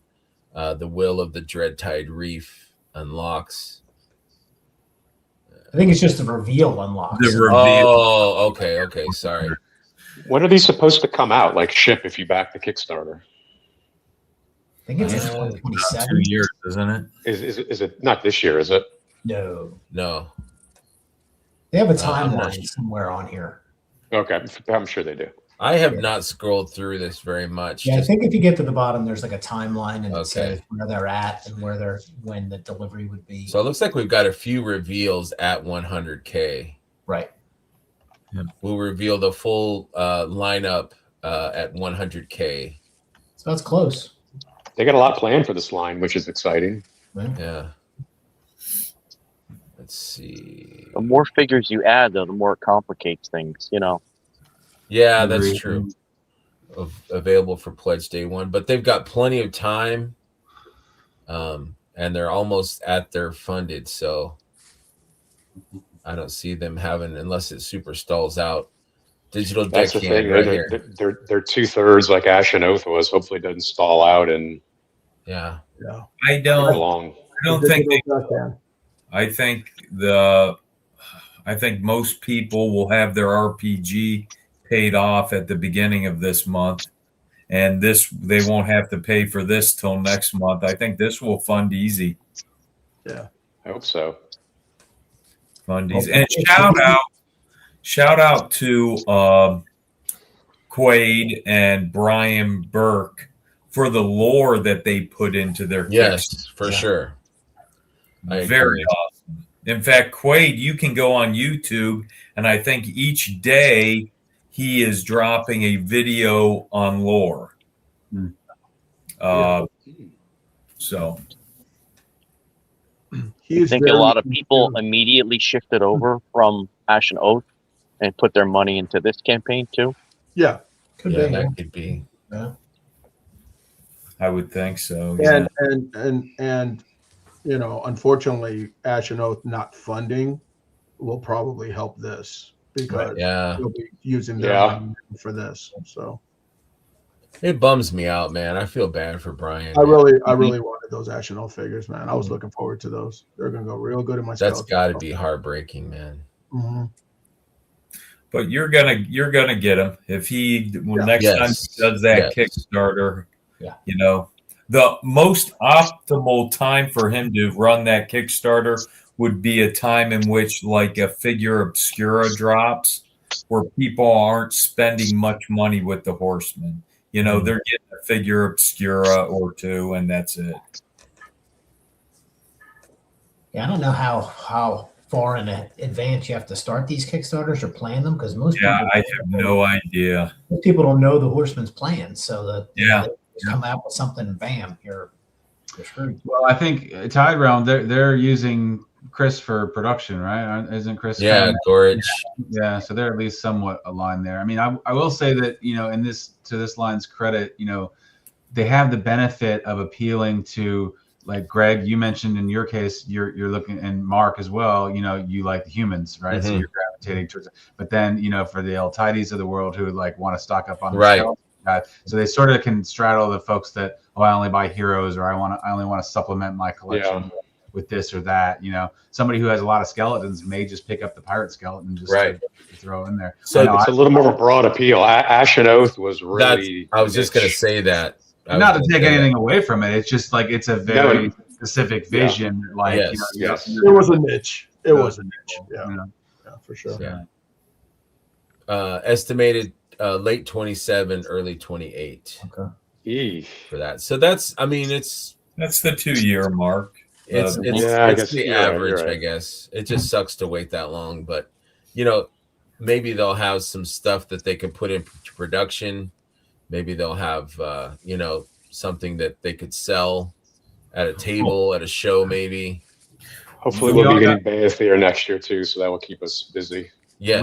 We all got through Mezco's 89 Batman, so we can do anything now. Like we can. That's right. The way I look at the production time, 2 years, I'm okay with, as long as the product is good. Yeah. And the Horseman's product usually is about 2 years, and it's damn good. Right. So 2 year waiting isn't bad. Yeah. And also that 2 years is also more for like when they're tooling up and stuff as well, right? Like, so in this case, this is a brand new line that has to do that. So, you know, in the next wave, they could probably turn around a little bit faster. I mean, let's be honest. 2 years for that Rising Suns was damn well worth it, man. It was. Right. Really quick. I see Brian working there. I need to be working, Brian. Every second I'm not working, I'm falling behind. I need to get caught up. That's my problem. So let's talk about that a little bit. I wanted to show Mark your Instagram. Let me see this. I underestimated how much accessorizing Mark was going to do with the stable. I mean, I'm used to seeing like the stone ruins and all this stuff, but then when he had the hay, he had the grass, the hay, and everything. The stables is still available for claim. Not by me. Taking Dub. Yeah, that's stable. Look at that, man. That's crazy. That's awesome. That's amazing. Look at the grass. That's huge. Got the hay bales. It's 24 inches deep. It's almost 36 inches wide. Man, wow. It's like everything. It's like Brian will tell you. It's you see it in person. It's much bigger. Mm-hmm. But it comes with everything, even the cat. Look at the hay, man. I mean, you're this is detail, Mark. Your detail is just incredible. Thank you. I appreciate that. Yeah, so this will be at the show, but if anyone wants to claim it in advance, I've advertised it. You can claim it in advance. All right, if I had the space, I would take it in a second. It's beautiful. Amazing. It's amazing. Thank you. It was fun. It's something I wanted to do for a long time. The size of that thing is huge. Yeah, because look at Boreas. You get an idea right there. But it's like it's perfect scale. You know what I mean? Yes, it is. So you got two stalls, and then you got the front area with the hay. So you could really squeeze 4 horses in there if you had them. We got them. I do love that little kitty right there. Yeah. You know, it's like anytime I do hay bales, I've done them. This is the 3rd time now. When I did the tavern years ago in the castle courtyard, when I do hay bales, I just have to add that little sleeping cat. I've got like a stock of them. That's awesome. I might need one for the tavern.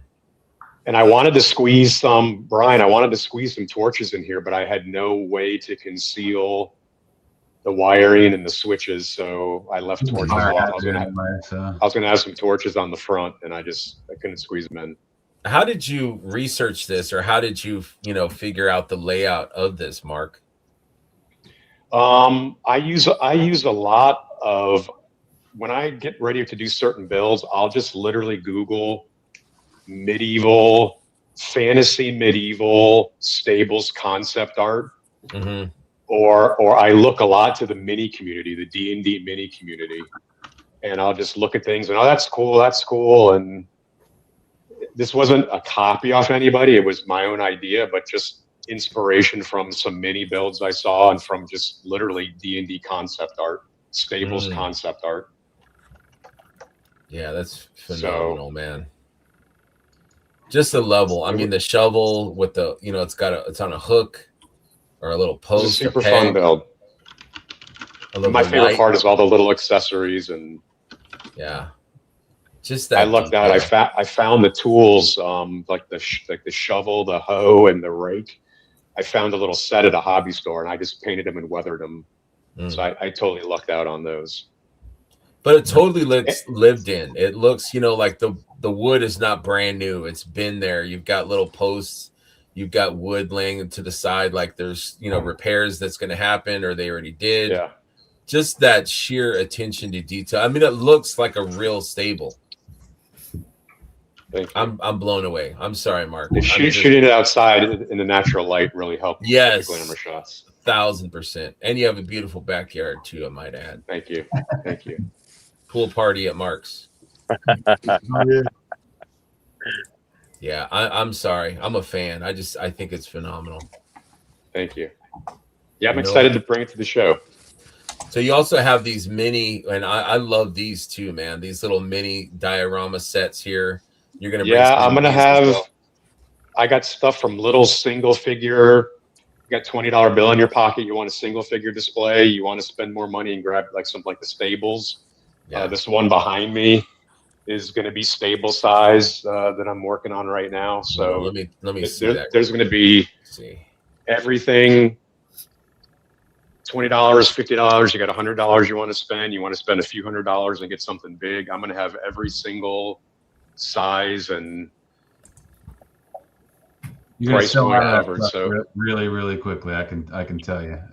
That's all. This is going to be kind of a little bit like the dungeon I did for Dub, but not quite as big. Yeah, it's got that similar kind of the steps and all that. Just kind of started on it, so yeah, there'll be something no matter what your budget is. Walter says, trying to see if I can fit that on my hallway counter area. Yeah, this is going to be the same thing. This is about 34 inches wide by 24 inches deep, but this one's going to be really vertical. It's going to be, the back wall is going to be about probably 3 feet tall. Wow. Let's see, Walter, that just means you got to come to the con to get it, though. Just saying. Vertical scale. Yeah, listen, I tell everybody else, I'm fitting the bill for shipping for CarverCon. So like that Stables would probably be about $300 to ship. So you're not paying any shipping on anything. Wow. I'm footing the bill for shipping. So if you buy something from the con, you're not paying shipping. And I'm not jacking up the prices to cover shipping. If anything, I'm lowering my prices from what I normally charge. For people that are afraid because of the sheer artisan, just the detail, you're going to be shocked when you find out his prices. Like, yeah, I'm going super cheap. I don't want to bring anything back with me. I'm not in this for the money. If I can cover my shipping costs and my booth costs, and I don't even care if I cover my room and airfare, because I'd be going to the show as a fan anyway. Yeah, so please reach out. I'm pricing stuff. I don't want someone to walk up to the table and say, well, maybe. I want someone to say, really? And buy it right there. Yeah. How can they reach you, I'm going super Mark? Cheap. Just my Instagram is the absolute best way. Just DM me. And like I said, anything you want to be, this is one of Brett's castles, but yeah, don't be shy. Mark is a good guy. I reached out. Absolutely, reach out. I love that tavern. I want it, and yeah, it's yours. I'm out of time to do anything custom at this point, so I can't do anything. I'm out of time for anything custom. This big one behind me is going to take till like the middle of May, and then I have to do Brett's Tavern, and I'm basically done. But if you want to claim anything that you've seen posted since December, everything I've built since December is coming to the show. So this thing's so cool. I love the magnets. And they're strong magnets. They're super strong. The way you split the background right down the middle of the door was really clever too, because I know that's like a 30-inch wide piece probably to fit in the. This is a 30-inch wide by 11.5 inches deep, 11.5 inches tall. I love how it breaks down. That's awesome. But yeah, anything I said, reach out to me if you see something you like, you want to claim something before the show, and that's that. What were we gonna say, Omar? I'm sorry. Go back up for a second. Sure. That's the second one that has the Learning and Guard. Yeah. You have any of those, Mr. C? Yeah, that I just finished that up this weekend. It's got like a green tint to it. If you want it, I'll put your name on it. All right, I'm gonna hit you up on that one. There you go. All right. I love when he posts the behind the scenes videos of all too. progress Yeah, and the weathering. That stuff, I love seeing that stuff. Thank you. This is the construction of the it's been fun. I dig these too, man. Those are cool. The little mini scenes. Mm-hmm. Yeah, I did a couple like temple ruins. I mean, you can use them for anything, but yeah, I need something to take pictures with and stuff. So my Indian Nate Drakes to pose those. Nice. Mark, after I had you on last time, I had to dig this guy out. That's one of my favorite figures. Such a good. He's old. He still holds up. You know, the he does. Is great. It's an old figure. Yeah, and he's one of my absolute favorites. One of my favorite game franchises, anyway. But yeah, one of my favorite figures of all time. When I saw yours, I was like, "Oh crap! I gotta dig mine out of a box somewhere." And yep, and I'm like, it's an awesome figure. Let me see. I still want to go back and show more of your stuff while you're here. I've been wanting you on the show for a while. I want you to come back. Yeah, I'm here for the whole day today. Cool. Every Sunday usually I'm just building, and I got the show next to me and listening. This one's still available. That's not your tavern, Greg. That's the other one. Okay. Yeah, this one with the available. Stone floor. I wanted the wood floor. You did a one with the stone, which I think is also super cool. This is going to be similar to the one I'm doing for Brett for his Billy. It's going to be a stone floor, but it's going to have the plaster walls like yours, Greg. Love the windows. Now, and if I'm out of line, let me know. But can you give a ballpark of what you're asking for this? That way, people have a perspective of what the two taverns. These are bigger than Dead Off size. They won't fit into Dead Off, so it's bigger than a Dead Off cube. The taverns, yours and this one, are going for they'll be 160. See, come on, guys. Handcrafted. Bro, handcrafted. Wow. That's crazy. That's amazing. Yeah. I wasn't sure if you didn't want me to say anything, but I'm like, no, not at all. The stables is going to be listed at 350. I mean, come on, man. I'm insane. This is mine right here, right? Yep. Oh, you got the high boys. I'm just in love. He got the high tops. Yeah, he does. Yeah, it makes sense. I mean, with Mythics or whatever, it's but I love the color of the walls. It's just so I just love it.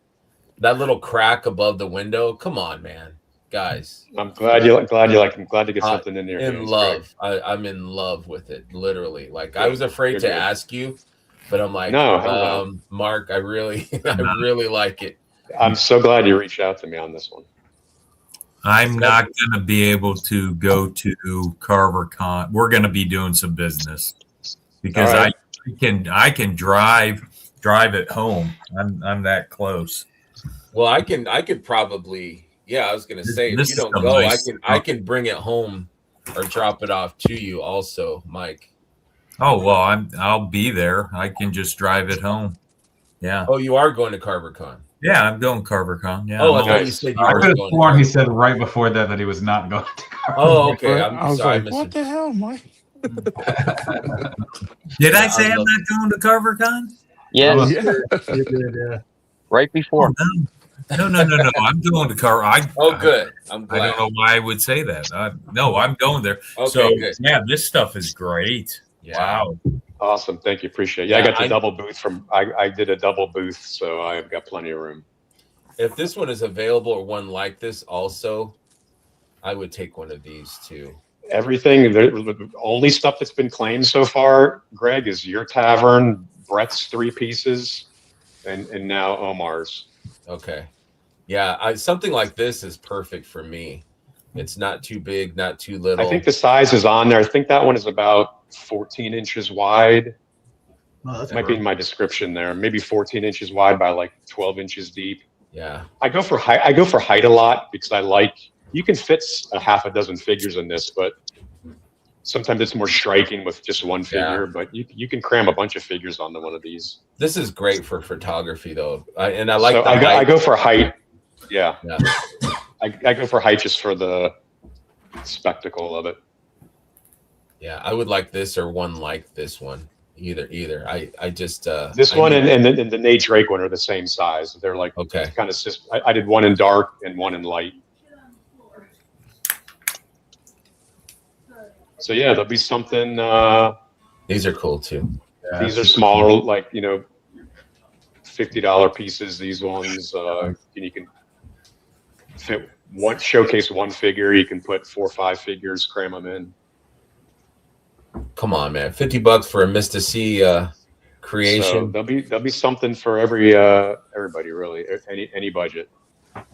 I'm telling you, Mark, you're gonna go home empty-handed, man. For sure, 100%. I would like to not have to ship anything home. Yeah, exactly. I don't see how he doesn't go home empty-handed.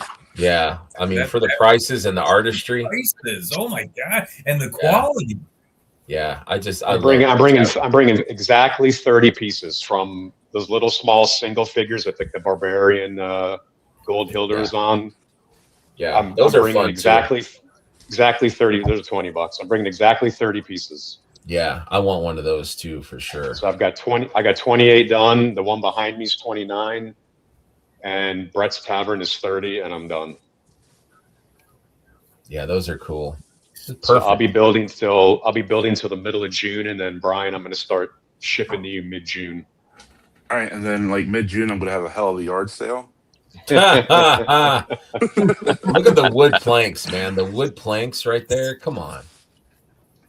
Oh, Mark, real quick though, I'm kind of messing around with something right now that might interest you for something in the future. Okay. Wait, I can see that. Look at this one.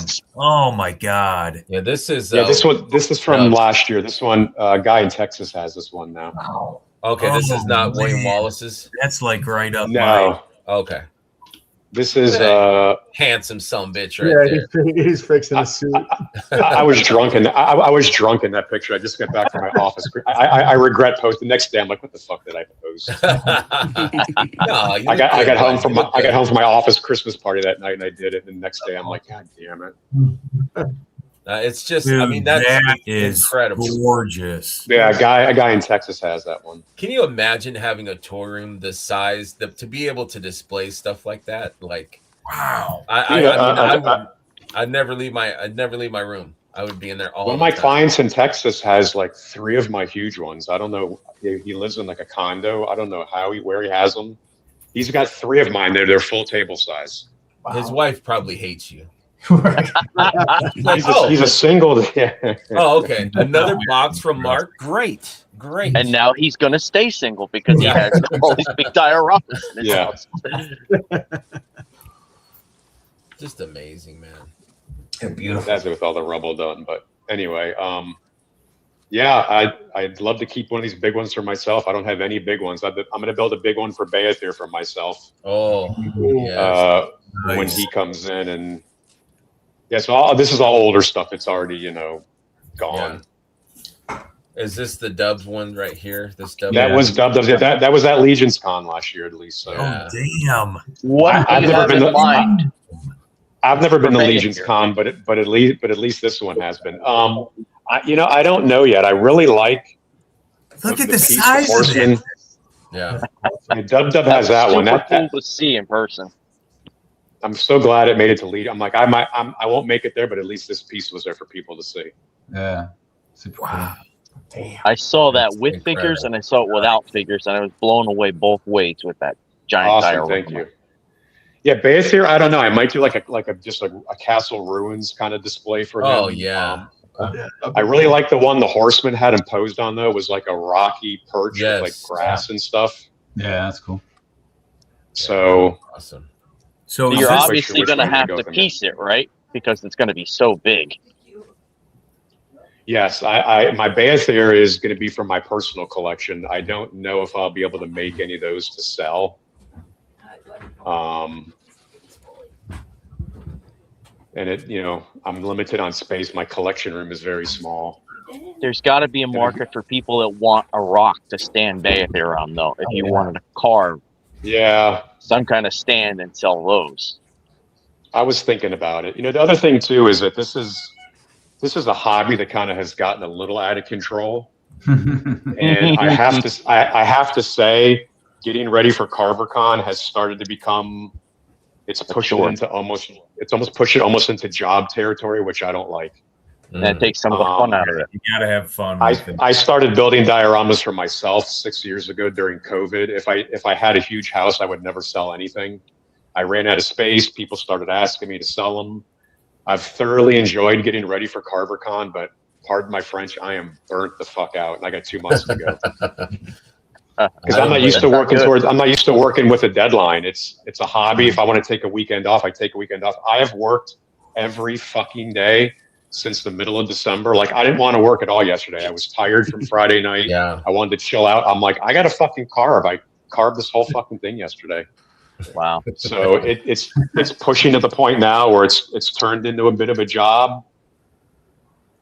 So I will say this right now: when I get back from CarverCon in July, from the middle of July until New Year's, I'm only building for myself. I'm not selling anything. Yeah. I have I'm redoing all my dead offs.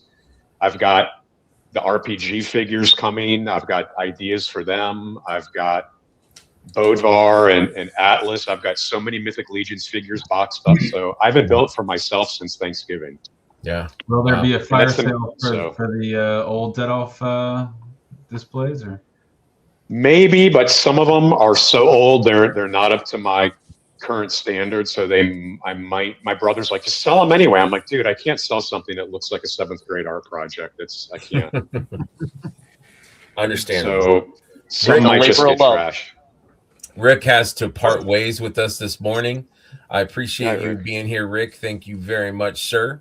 Yeah, man. Thanks for having me on. Appreciate it. Yeah. We'll have you back another time. Whenever you want to come back, you're always welcome.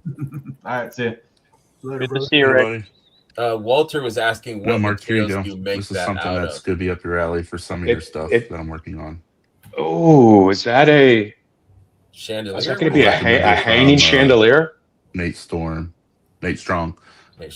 Oh, dude. It's one of his suggestions, so I'm going to get some chains and everything. And oh, my God. That would be fantastic. Very cool. Heck yeah. What are you going to run the wiring up one of the chains? When Rick left, I can no longer hear you guys. So I'm going to have to bounce out and come back. Yeah, that happens sometimes. Oh, damn. Hey, Mark, Walter was asking what you make that stuff out of. Can you guys give a brief? They're all made out of that pink XPS foam, foamular from Home Depot. What do you use to carve that? Just X-Acto little old tiny X-Acto knife.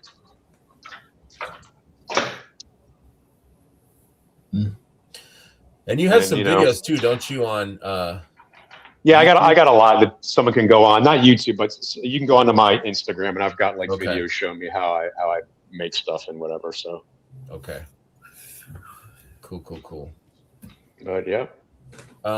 I did want to bring up also for Kickstarter, just to end the Kickstarter stuff. We do have Rise of the Fifth Sons, which are these on Kickstarter already? No, their page is going to start on the 5th of May, Cinco de Mayo. Oh, damn.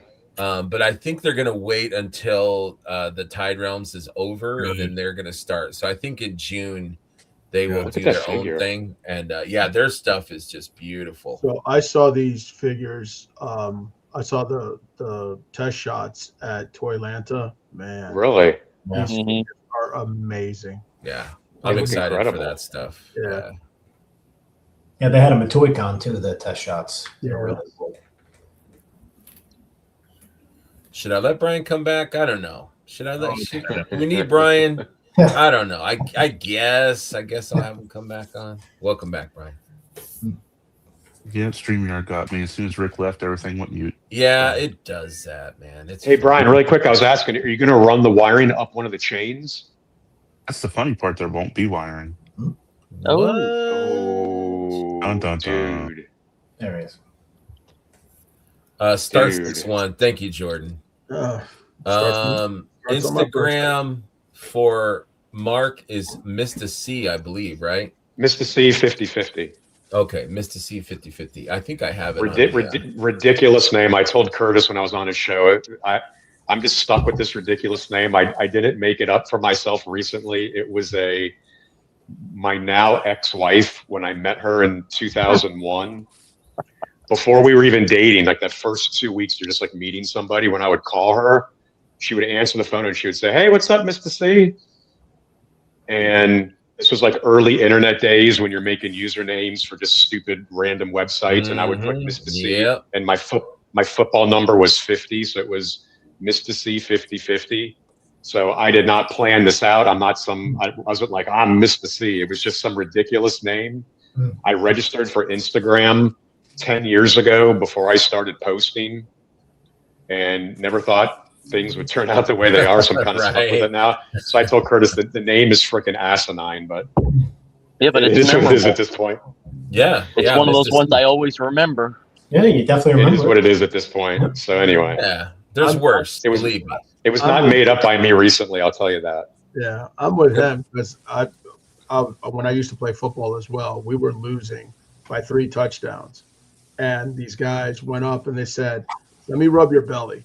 Maybe we'll give us some good luck." So they rubbed my belly, right? And we ended up coming back and scored 4 touchdowns and we won. So my name was Buddha 56 because that was my jersey number. Right. Same. And so I've always been known as Buddha. I don't want anybody calling me Buddha here, but no. Oh, you should have never said that now. Buddha 56. Call me Buddha, and like my old AOL. Yes. It's OG Buddha 56. So yep, that's exactly how this one started. So it is what it is. Yeah, that's funny. Buddha 56. Buddha 56. Now my regular email is Omar.Muniz56. I still use my jersey number. Yeah. So. That's funny. How many people are going to say, "Hey, what up, Buddha?" when they see your Legion's gone now? Now they're going to call me Buddha. Say, "Hey, Buddha." Yeah. Open the door for that one. That's funny thing is, all my friends from California, when I still talk to them and I do fantasy football, fantasy baseball, and all them, they say, hey, they'll text me, "Hey, what's up, Buddha?" I say, "Hey, what's going on?" Yep. Yeah. Sometimes you have no control over. Yeah, man. Yeah. Hey, but we won. You don't. They rubbed my belly and we won. So I was like, that's whatever. right. That's awesome. I was a lot bigger back then too, though. So white fame. Yeah, me too. Yeah, my buddy, his name, he picked a stupid email name, Leather Nuts, and it has lasted for like 40 years now. It's been Leather That paints Nuts. a picture. Yeah, right. I remember as kids, like we would go to GameStop. And whenever you want to reserve a game, so the lady there would be like, "Okay, you want to reserve the new Halo 1 or 2? No. What's your email?" He's like, "Leather Nuts, 69." She'd be like, "What?" I was like, "Oh man, dude, that is freaking classic." What I used to hire when I was hiring cooks and as a chef, and I'd get applications, you should see some of the names of these emails. Just by them alone, I was like, "Yeah, I'm not calling. I'm not getting back." Yeah, right. You screwed yourself, man. Yeah, absolutely. So we're kind of running behind. We had a lot of conversating. Tomorrow is May the 4th. I did want to talk a little bit about Star Wars. I know this is a Mythic show, but I think Star Wars has impacted most of us males of our age. So I just wanted to share a little bit of how Star Wars has impacted us. I'll go first real fast. I was born in 73, and so 77 was, I knew what was going on a little bit. My dad took me to go see it at the theater. I lived near LA, and it blew my mind. I think Darth Vader was my favorite, but just the imagery, just the cool, robots and bad guys, Darth Vader. It just, it opened my eyes. It opened my imagination to the stars, the sky, spaceships, laser light swords. It just like, I'm like, I want to live this life. I want to have these adventures. So, for people that, there's people that get it and there's people that don't get it.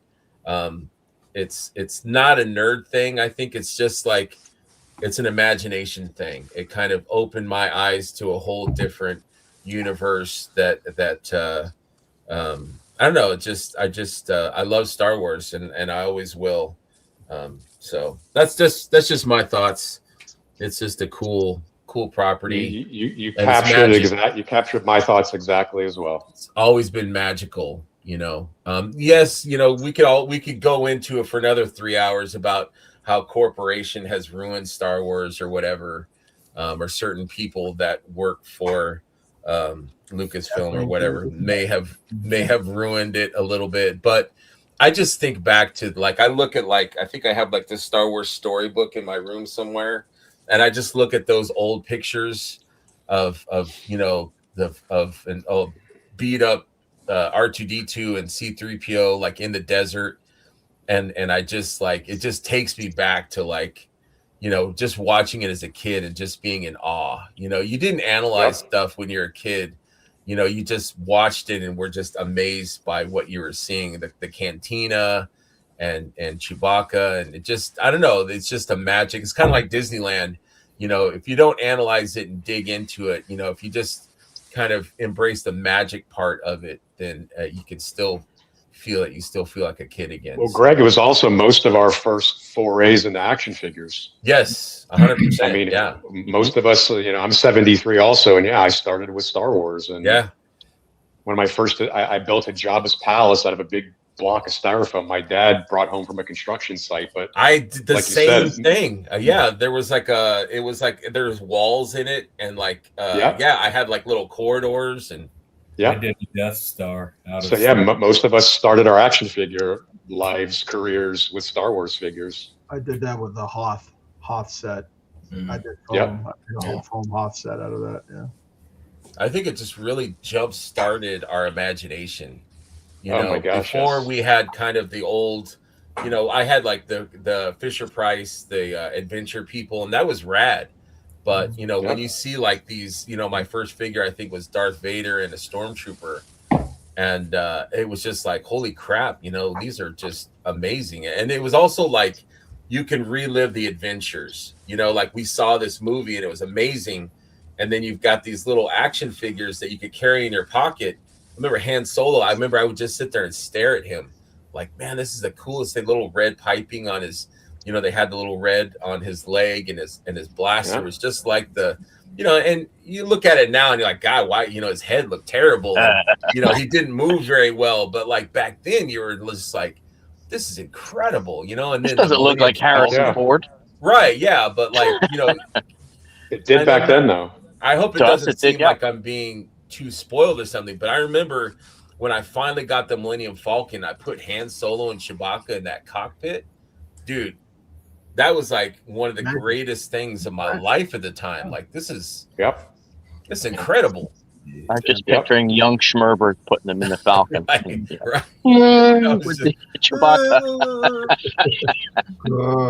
Just magic. It was just magic, and I still like on like regular TV, like TNT or whatever they'll run the original trilogy marathon constantly.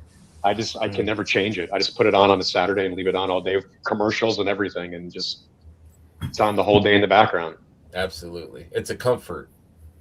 Yeah, I was a 1973 kid too, and my dad was a mega Star Wars fan and also a toy collector. So I would always go toy collecting with him at Toys R Us and Kitty City and all the places around us. And he had every single figure and vehicle from all three movies. Wow.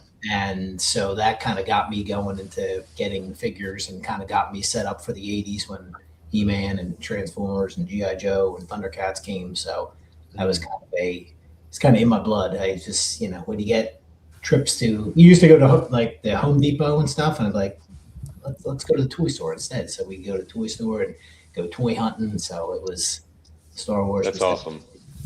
On the radar early. Yep. That's a great memory. Definitely. Yeah, my mom took me to go see the movie. I'm a 72 kid, so I'm actually older than you guys. Oh, you bastard. And you old fucker. You old bastard. I'm an old man. And she took me to go see the movie, and I remember we stopped at Woolworths. Oh. And they had a couple of the figures there, and she bought me. It was R2D2, Chewbacca, and a Stormtrooper, and I will never forget that day, man. Like right after the movie, like on the way home from the movie. Right after the movie, man. That's the so best. you're freaking out, man. I was just like, oh man, and after that was it, man. And Star Wars was my toy. It was my toy as a kid all the way, and then definitely a gateway. And then after that, then you graduate to Masters of the Universe, GI Joe, and but that's all we had until GI Joe. It was Star Wars. That was it. Star Wars, yep.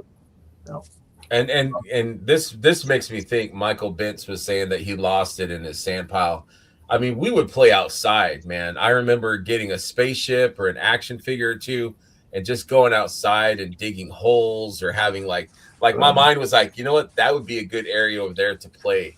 You know, so I'm going to grab a couple of action figures and go over there. Yeah. My friend, little Brian Carr comes over and we're going to go grab a few action figures and, a spaceship.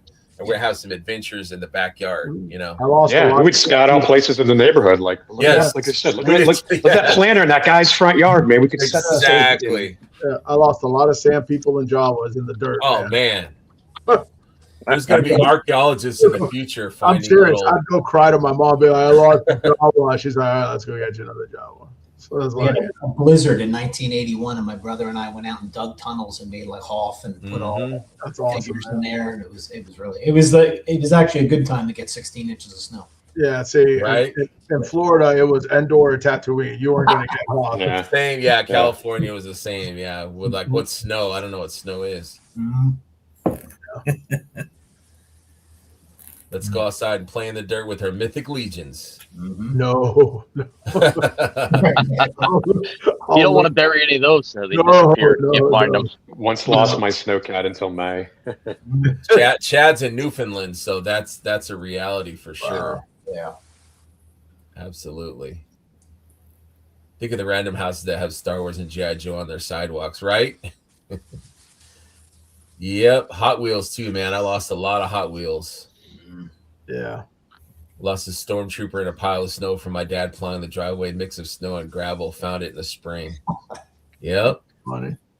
It's just a magic property, I don't know where it goes today. I mean, I still watch it all, and I still, when I see the Lucasfilm, I get the chills. I get like that trumpet's like burp, and then it shows like the Lucasfilm, and it's all gold. Yeah. And then the music starts, and then the scroll. I'm like, I'm happy. I'm in my happy place because I feel like I'm a kid again. You think maybe because you were so young, you were so impressionable because of the age that you were at the time? Absolutely. Yeah, for sure. Because I mean, kids at other, younger kids now, or kids now, like they've got Harry Potter, where that property touched them in a way to where they, that opened up, magic and stuff like that, wizards and stuff for them. So, yeah, I guess it's just, the era that we were in. But I mean, we didn't have, that was a new thing. Like, what did we have before that? Like 2001 Space Odyssey. Great movie, but completely. We were pretty little too. Like we were super young at that point too. Yeah. I had all Amigo superheroes before that. Oh yeah. Amigo was great. Yeah. Amigo, yeah. Those are probably my first figures that I remember having as a kid. Matter of fact, I had all Amigo, the 3 3/4 ones. We went to see Star Wars in a drive-in.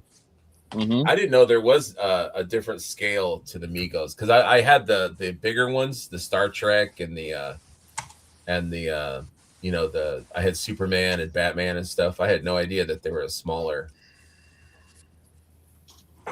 Walter Williams says, I was serving at RAF Milden Hall in England when I saw the first film in Piccadilly. That's pretty cool.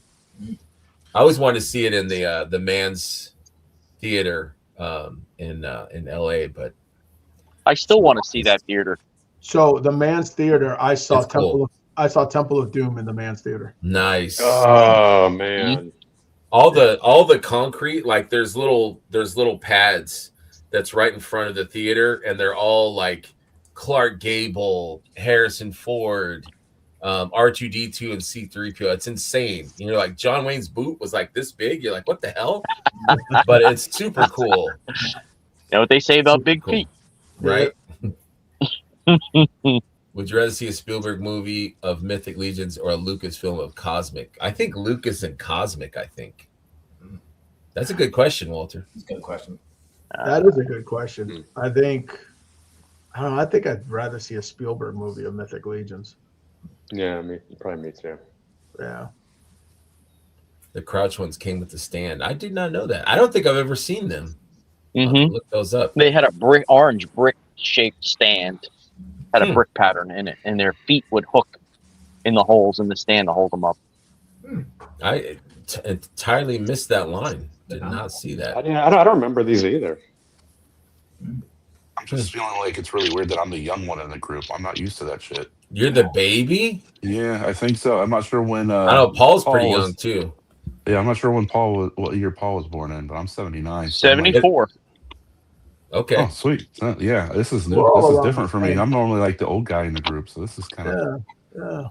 I will say, though, as deep as my love of Star Wars runs, I'm a very limited Black Series collector. I only have same. Just last year, I bought the original. I just have the original trilogy Heroes because that incredible the Luke, Leia, Han, and Chewie came out. I just have them, and I have an R2. I'm waiting for a better C-3PO, and I'm hoping tomorrow they announce an old Ben Black Series. But that's all I have. I've got like 6 figures, and I probably won't get any more. Yeah, I only stick to the droids, the Mandalorian, and then the classic guys, and that's it. I think I may have maybe 40 or 50 Black Series, and that's about it. I don't have a lot either. 67, Chris. Chris was 67. Yeah. Peter Jackson makes figure obscure movie. Yeah, I could see that too, for sure. Black Series, that's when I started to collecting again. That kind of made it fun. Me and my stepson, we would go and hit like all the Walgreens in Fresno and just go, oh, okay, Paul, you've got a. Oh, okay. Let me see here. Shazam with his stand. Biggin. I've never seen those before. No. Man, I haven't either. I don't know I've never seen these. And then their toes hook right in the holes in the front. Huh. How articulated is it? They're 5-point. They're old style 5-point. Those are Mego. Waist. Wow. Got head. Legs. Legs kind of weird. Is that plastic or these are from like the early 70s? They're plastic, yeah. Wow. 70. Never seen that 74. before. Yeah, they were in the back seat with me when I went to see Star Wars in the drive-in with my parents. Oh, the drive-in. That's something else that was a blast too, man. That's something everybody should, even today, I think they should experience, is going to a drive-in. Oh man, yeah. You bring a little ice chest, and you got some cold ones, or some Cokes, and sneak in some snacks. And yeah, we would get. My dad had a truck, and so he would put sleeping bags and blankets and stuff and pillows. And we would lay back there in our pajamas and watch the movies, a double feature. Right. Man, good old days. Mm-hmm. Guesquay says that was my favorite, Paul, him and Robin. Very cool. Robin and his little green shorts. I have Robin here? I might have Robin here. Very cool. Very cool. I forgot what I was going to say. I was going to say something after, and I don't think I... And that's the end of all the slides that I had. It's just for G. Oh, we got show and tell. I'm like, what's next? I don't know. Oh yeah, wait. Let me show here. Let me see what you got here. Is he wearing a thong? Wow. Is he wearing a thong? It was always controversial because of this hand, Right? Wow.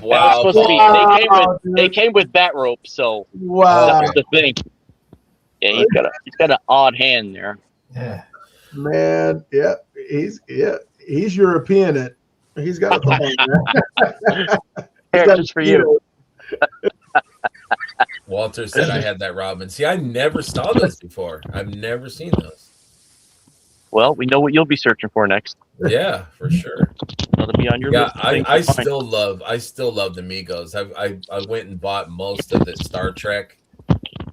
What are you doing with your mic, Paul? What is your mic right? I'm putting my dolls away here. Yeah. For crying out loud. too much ASMR, man. I thought people like that today. 60s, 70s don't give a F, right? Get that man a camera.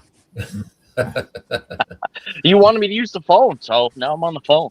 Well, I appreciate it, man. You were lagging terrible, hard, man. That was terrible. Let's get into our show and tell, and we'll wrap this show up, man. Show and tell, for people that have not watched the show before, is just something that you've been obsessed with. I remember Dave Orkin was on a while ago, and he brought his guitar. Doesn't necessarily have to be Mythic. It could be any toy line. Doesn't even have to be a toy, but it's fun that it's a toy. And for us, it's usually an action figure.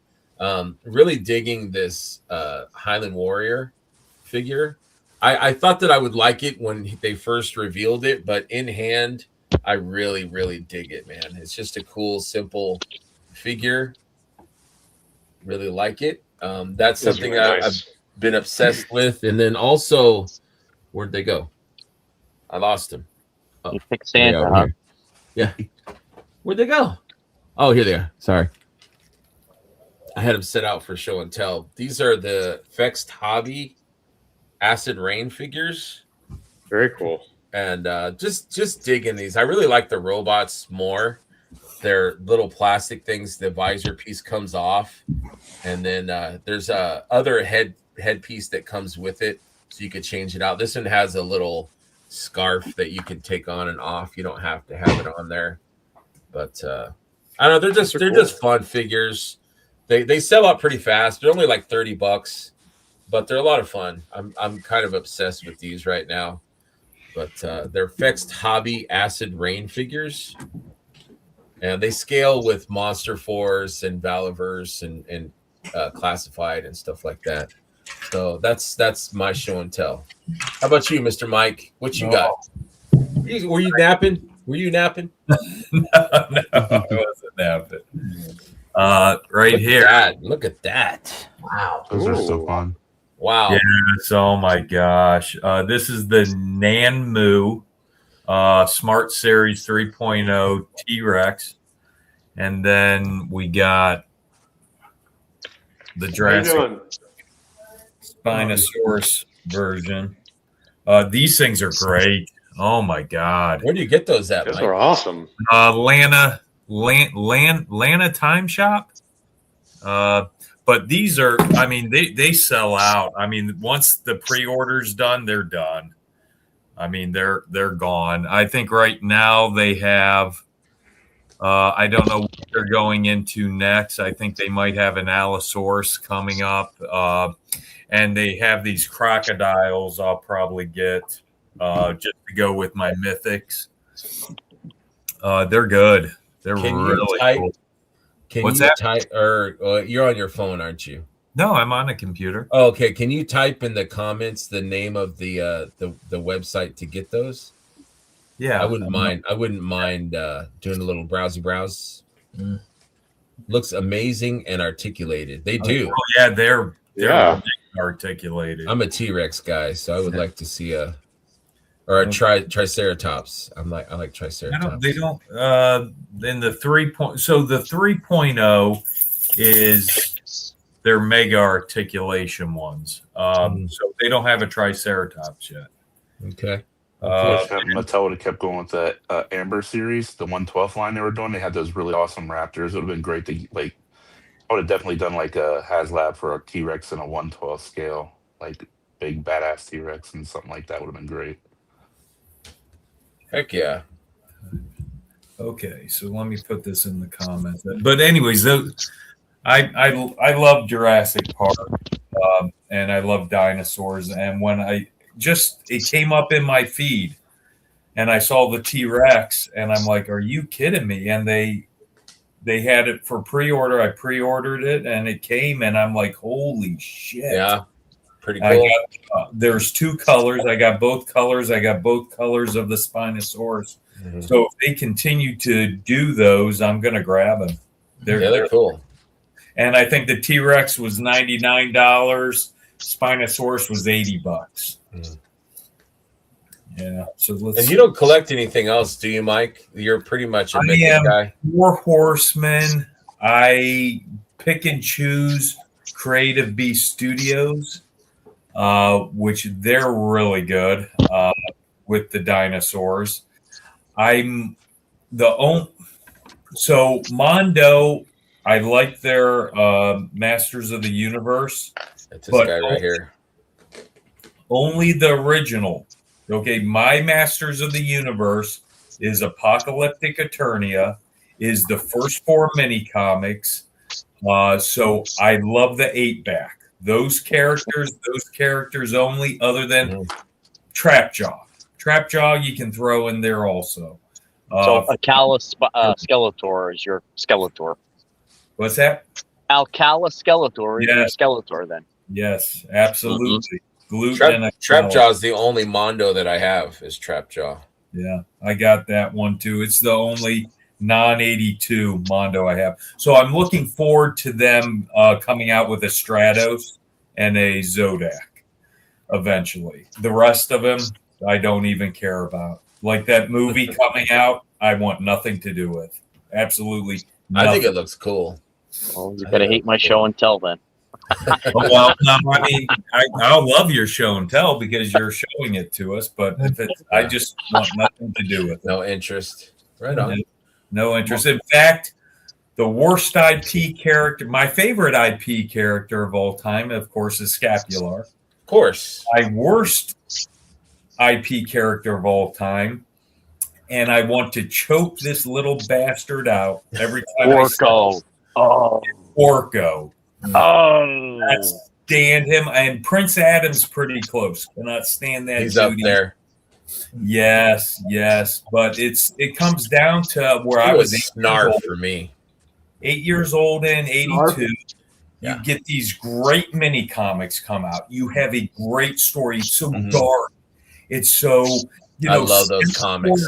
Literally is a megalomaniac who wants to kill He-Man, take all the power. Beastman is savage. Merman is cunning. And then you come out with this little kiddie cartoon for 2-year-olds, and Skeletor's a clown. Merman's a scaredy cat. Beastman's a dumbass. It ruined it. I mean, Filmation. That's how you really feel, Mike. You're not kidding, though. Yeah. Mike unhinged. And I think maybe that's why Orko's like the face of Filmation for me. I just want to choke him out. Just want to. So you'd probably like this shirt, Mike. This is like the old. Yes. That is my Masters of the Universe. Yeah, I love that too, man. Yes. Yeah, that's awesome. Yes. All right, Mark. Show and tell, buddy. All right, so I know this is new to Mythics, but I'm a colossal fan of the Zesray Studios Gladiators. No, Zesray's great.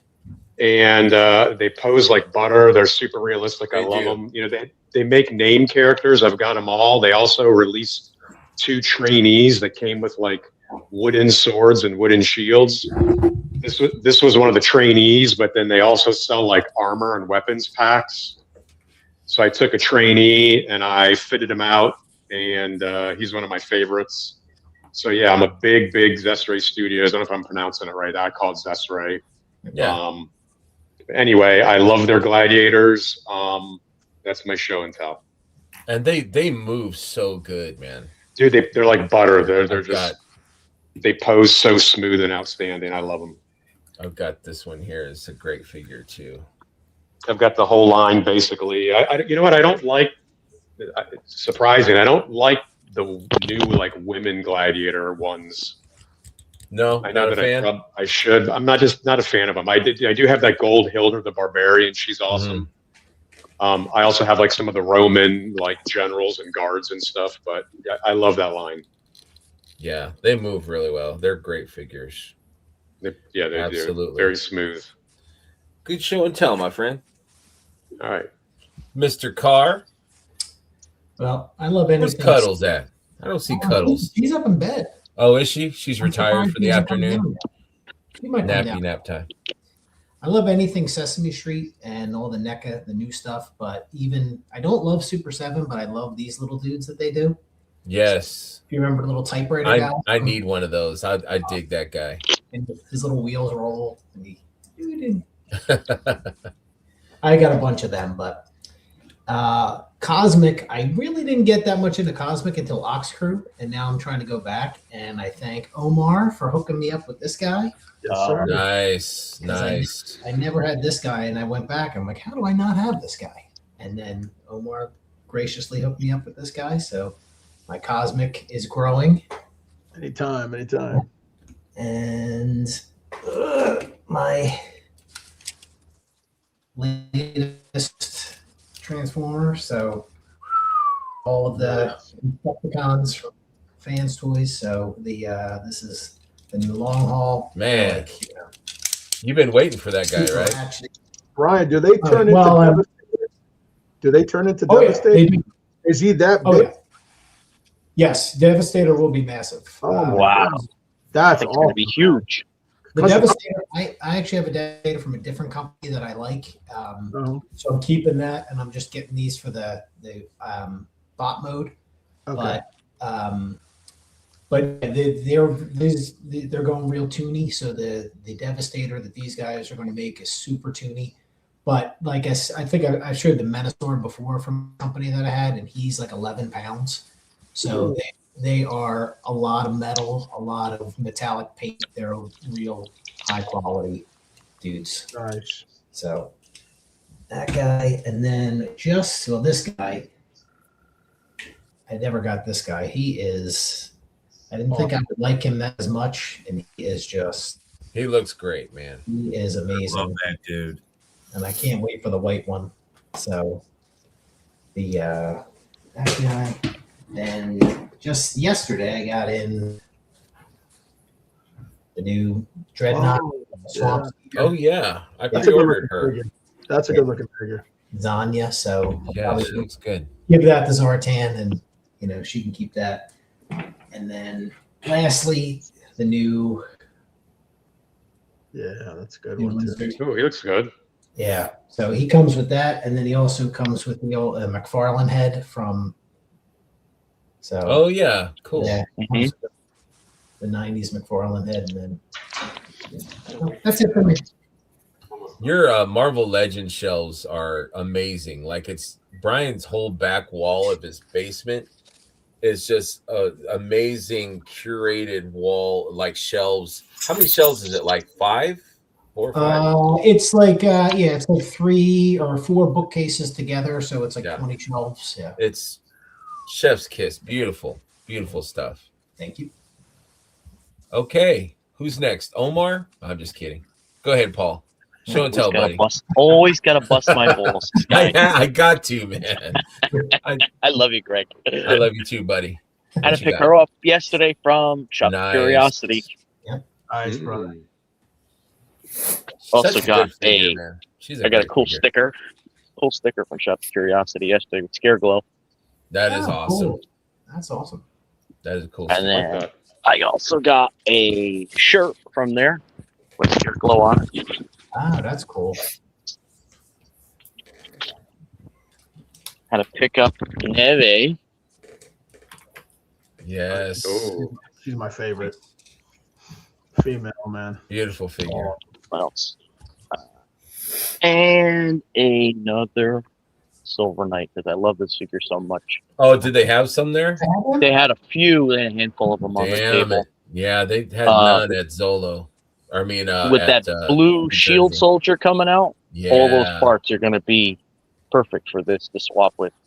Yep. I'm hoping they kept some extras of that Silver Knight for that for the table and maybe for Legion's Con, because I think once that blue shield soldier is out, people are going to really be wanting more of the Silver Knights.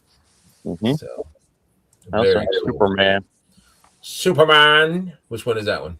This is Brandon Roth, Superman Returns Superman. McFarlane? Yep. He also has I don't know if you can see it there. He's also got the detail on the boots. There's an S shape molded in the boots. Oh, cool. And when I got home from Shop of Curiosity yesterday. The non-Jack Nicholson Joker was at my door. Nice. Very cool. And the last thing I had is for Michael. Right? Masters of the Universe movie Battle Cat. He-Man and Battle He-Man. Cool. Mm-hmm. Let me see that head, the Battle Cat up close. I was gonna say, if you, I don't know if it'll show up on here. His You're eyes a little actually, laggy, but yeah, that's cool. his eyes do follow you for some reason. It's almost like a googly eye type thing that's in there. Looks like a really good sculpt. Yeah, I kind of want they did a nice job with him. He-Man too.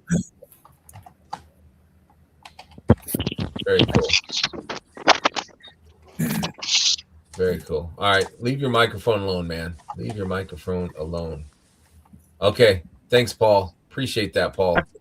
Thanks, buddy. Thank you. Appreciate it. Is that enough? Omar, my brother. Yeah, you shared plenty. Thank you. Okay. Good job, my man. I'm gonna look at that scruff, man. I don't think I've ever seen you. Yeah. I don't think I've ever seen you with the scruff before. No, man. No, this is the weekend scruff. I'll shave tonight for tomorrow. But I want to convince Mark that Cassia from that's pretty darn cool. This figure is amazing, man. And I gotta get on it then. The only thing is don't take off the helmet. But aside from that, she is badass. So you sold me. You get this figure, you're gonna fall in love with her, man. She's really good. There's some I know some of the figures have had some lazy eye with it. I got one of the lazy eye ones, so I covered her face. But I bought a second one because I was gonna dress her up with the dress and all that. And then I was hanging out with my buddy Josh yesterday, and he had a bunch of armory parts from Legion's Con that he never put together. So I did some trades with him. So I ended up getting this big old bag full of parts. Ooh, look at that. Right? Wow. Damn. And I just started putting this guy together. So I was just like playing around this morning. And then let me see what else. My obsession is my Baron Voligar. But wait. Another Baron Voligar. Got another one. Nice. Wait. Another Baron Voligar. Damn, boy. Wait. The first step is to admit that you have a problem with Baron Voligar. That's a whole nother episode, Paul. So I'm army building Baron Voligar, and I'm making like this. That's going to be like Baron Voligar version 2. Hey, I don't have him. If you want to send one over, I'll give you my address. Yeah. I'm building all that, and then I also got the Highland Warrior. Great figure. You know. And then the last two things I wanted to show off real quick. So I finally broke into a figure that I bought at Legion's Con, and I always wanted a Jeremy Gerard custom. So I had bought the drowned ogre from Jeremy. So I'm going to display this in my detox. So I'm playing around with that. And then the last thing is, for the first time, I did some painting, and I want to thank Curtis Ackerman for giving me some tips. But I painted and made my female warrior with great job, man. Nice. So, let's get close on that, man. Let me see that. Look at that, dude. Yeah, very phenomenal. Nice. Very nice, man. Fiery hair. I did some orange to put some fiery hair in there, but yeah, she came out great, man. So really happy with that. But nice. That's pretty much all I got.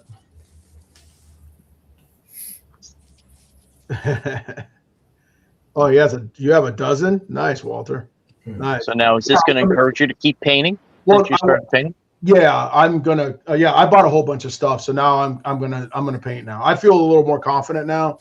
I did the hair, and then I did the primer and all that, and yeah, now I'm gonna start doing some more painting. So I'm I actually grabbed. Painting I don't have it with me, but I grabbed. I had an extra head, and I painted the head, and then I put the blue marks on it, and because I was watching Braveheart while we were painting and doing stuff. And so I was like, I want to do the old guy, the dad, remember so I made him, and I have him with all his paint, and he's got the long white hair, but I don't have the head with me. I stuck it back there, but I was going to make another Highlander. So yeah. Nice. Yeah. Nice. What are you painting today, Greg? I've got some guns that I wanted to do a little punch them up a little bit. I've got a few things that I'm working on.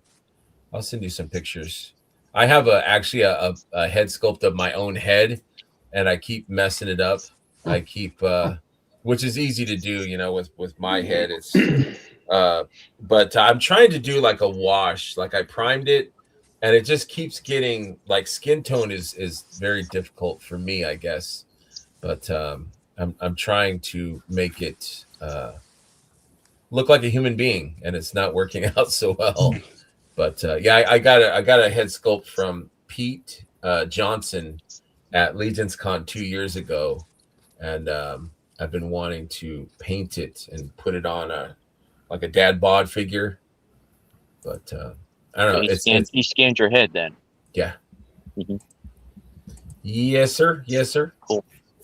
Yeah. All right, Brian, what you got, man?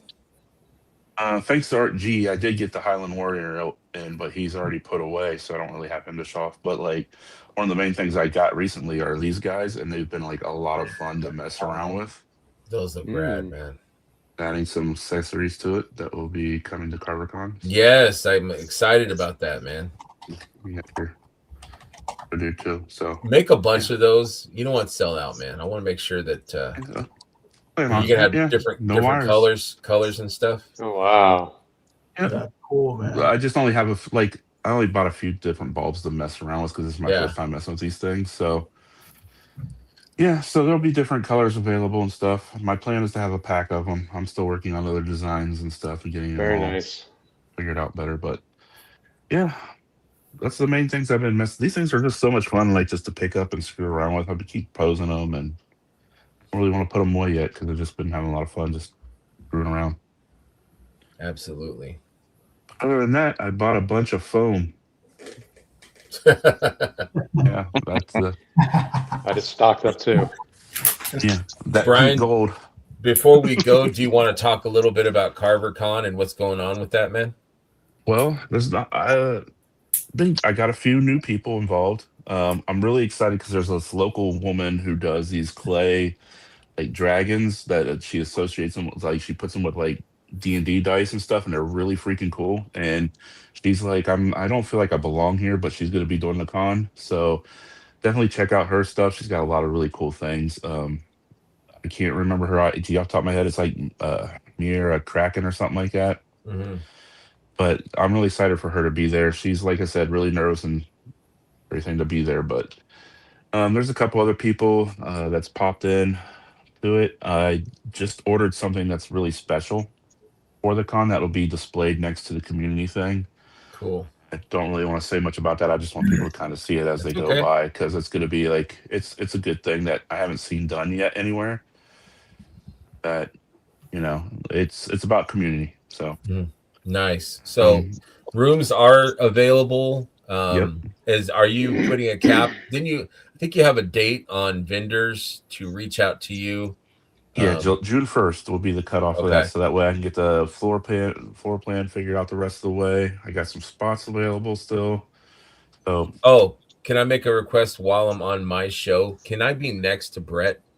Me and Brett want to be neighbors, so make that happen. That's no $20. No, that's probably good. Charge them extra. Charge them extra. What? All it's an upcharge. I'll slip you 20, I guess. We'll see. Thanks, Dad. Appreciate that, Dad. We'll see. Yeah, I didn't know he was getting a table. He texted me yesterday, and I'm like, bro, I'll have a table too. Let's be neighbors. So I'm putting you on the I'll spot. see what I could do. Like right now, I kind of got everything like loosely put into place. So once June 1st hits, and I'll start finalizing that so I can start sharing what it looks like. I did get some pictures in for the badges from Nate Strong. He did a picture for it. Really? Brian Gonzalez. He's done one. I'm waiting for Thomas Belay. So I've been working on that. So that's been my last couple of days, is getting the badge art and everything all figured out. So they look really cool. And nice. Yeah, it's just I would love to have things like that. You and Mark on again. We did a show right when you first announced it, but I would love to have you guys come back and do a separate show and just get things, pumped up and people fired up for the show. All right. That's June 11th. Thank you, Walter, for the deets. Newark, Ohio. The July name 11th? of the hotel is July 11th. Cherry. July 11th. What did I say? June 11th. Oh, sorry. You'd be very early. July 11th. I apologize. At the Cherry Valley Hotel. You can book rooms. Is there a code word or something that you? If you go to the Instagram, it's in my bio. It's for either CarverCon or Carver Customs, whichever one. It'll take you to that. Also, tickets are on sale now at Eventbrite. If you buy your tickets on Eventbrite and you're there Friday night, you can pick up your badges early. So that way you don't have to worry about it Saturday morning. You can just hop online and not have to really sweat it. So highly recommend doing that. You can also buy tickets at the door. It might just be a little bit more confusing because that doesn't open until Saturday morning for that part. So very exciting, man. Yep. Whenever people are talking cons, CarverCon comes up, and I love to hear that, man. That's music to my ears. Me too, man. The nerves aren't as bad, but I'm still pretty scared shitless about it. So we'll see how it goes. You got it, man. You got it. It's I believe that CarverCon is going to be the Legion's con of the Midwest. And I think it's just going to get bigger and bigger every year. The Midwest Legion's cons will probably be CarverCon and MesquiteCon. It's something we needed here in Ohio, and hats off to you, Brian, for doing it. Yes, absolutely. So show up, clean out that horseman table, so that way we can show them that CarverCon is a place they need to be coming next year to get more of a. They're talking about wanting to do another Cosmic Wave reveal this year. I mean, they want to do it next year. I got a good place for them. Yes. Sure. So show up, show them that this is a place that they need to be at in full force next time around. We'll have Joe Bassapolo will be there, Brad will be there, Eric Miller will be there, David Williams will be wandering around. So I mean, next year let's get the rest of them out there. It's gonna be awesome. Yep. It's gonna be awesome. I can't wait, man. Can't wait. Anything else anyone wants to shout out? Anything that you guys want to bring attention to before we wrap it up? The Cabal Cares raffle, charity raffle going on right now to benefit the National Center for Missing and Exploited Children. So hit that up. A lot of great prizes are already out there for it. More are on their way. So if you want to get spots, leave your comment. Cullen is the main guy for taking care of all the comment track and all that stuff. So he's currently out of town. So if you want to donate, reach out to me or Cohen, and we'll get you taken care of, get you added to that. He's going to be trickling more prizes on throughout the week. Help out a good cause, win some great shit from a lot of great people. So. Right, for sure. Absolutely. Thank you, Brian. Thank you guys for doing that. Always a good cause. So definitely buy into it. I know my buddy Heinrich has already bought some tickets for the raffle, and Colin's reached out to me to donate some stuff. So I'm looking forward to that. I will say my mystery box will have one item that's not released yet in it. So you'll be the first one to get something from me that nobody else has. Nice. And Walter said he will be at CarverCon. So that's awesome, man. Oh, yeah, dude. He's making that drive. Well, I thank you guys very, very much, man. Thank you guys for being on the show. I hope you guys had a good time. And Paul, next time, Paul, use your phone first, please. Yes, sir. I don't want to disappoint you.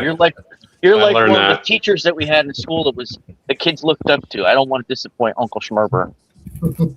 Thanks, man. Thanks, kid. I appreciate that. But kid, I'm the same age as you are. Oh yeah, that's right. Thank you guys very much. Thank you for people in the chat for hanging out with us. It's been a fun almost 3 hours. Thank you, Mark, for taking the time to be on. Absolutely. Love to have you back whenever you want to. Definitely a fan of all your stuff. And thank you very much. Thanks to everyone. Thanks for Brian for fan of you guys. Late. And and Walter says join the Cabal. Next time, Walter, just come on the show, dude. Like you've been here the whole time, man. You should just be on the show and hang out. Get your blue milk for tomorrow. Don't forget to celebrate. May the 4th be with blue you. Milk. Yep. Just don't drink it from a hideous alien that was looking Mark in the eyes when he was Mark Some Hamill. kind of creature's teeth. Yeah, it was kind of weird. It's kind of weird. Anyways, thank you guys, man. I appreciate everyone. Thank you guys, and I will see you in 2 weeks. I'll be back on the 17th, and have a good one. Thank you. Thank you. All right. Have a good day.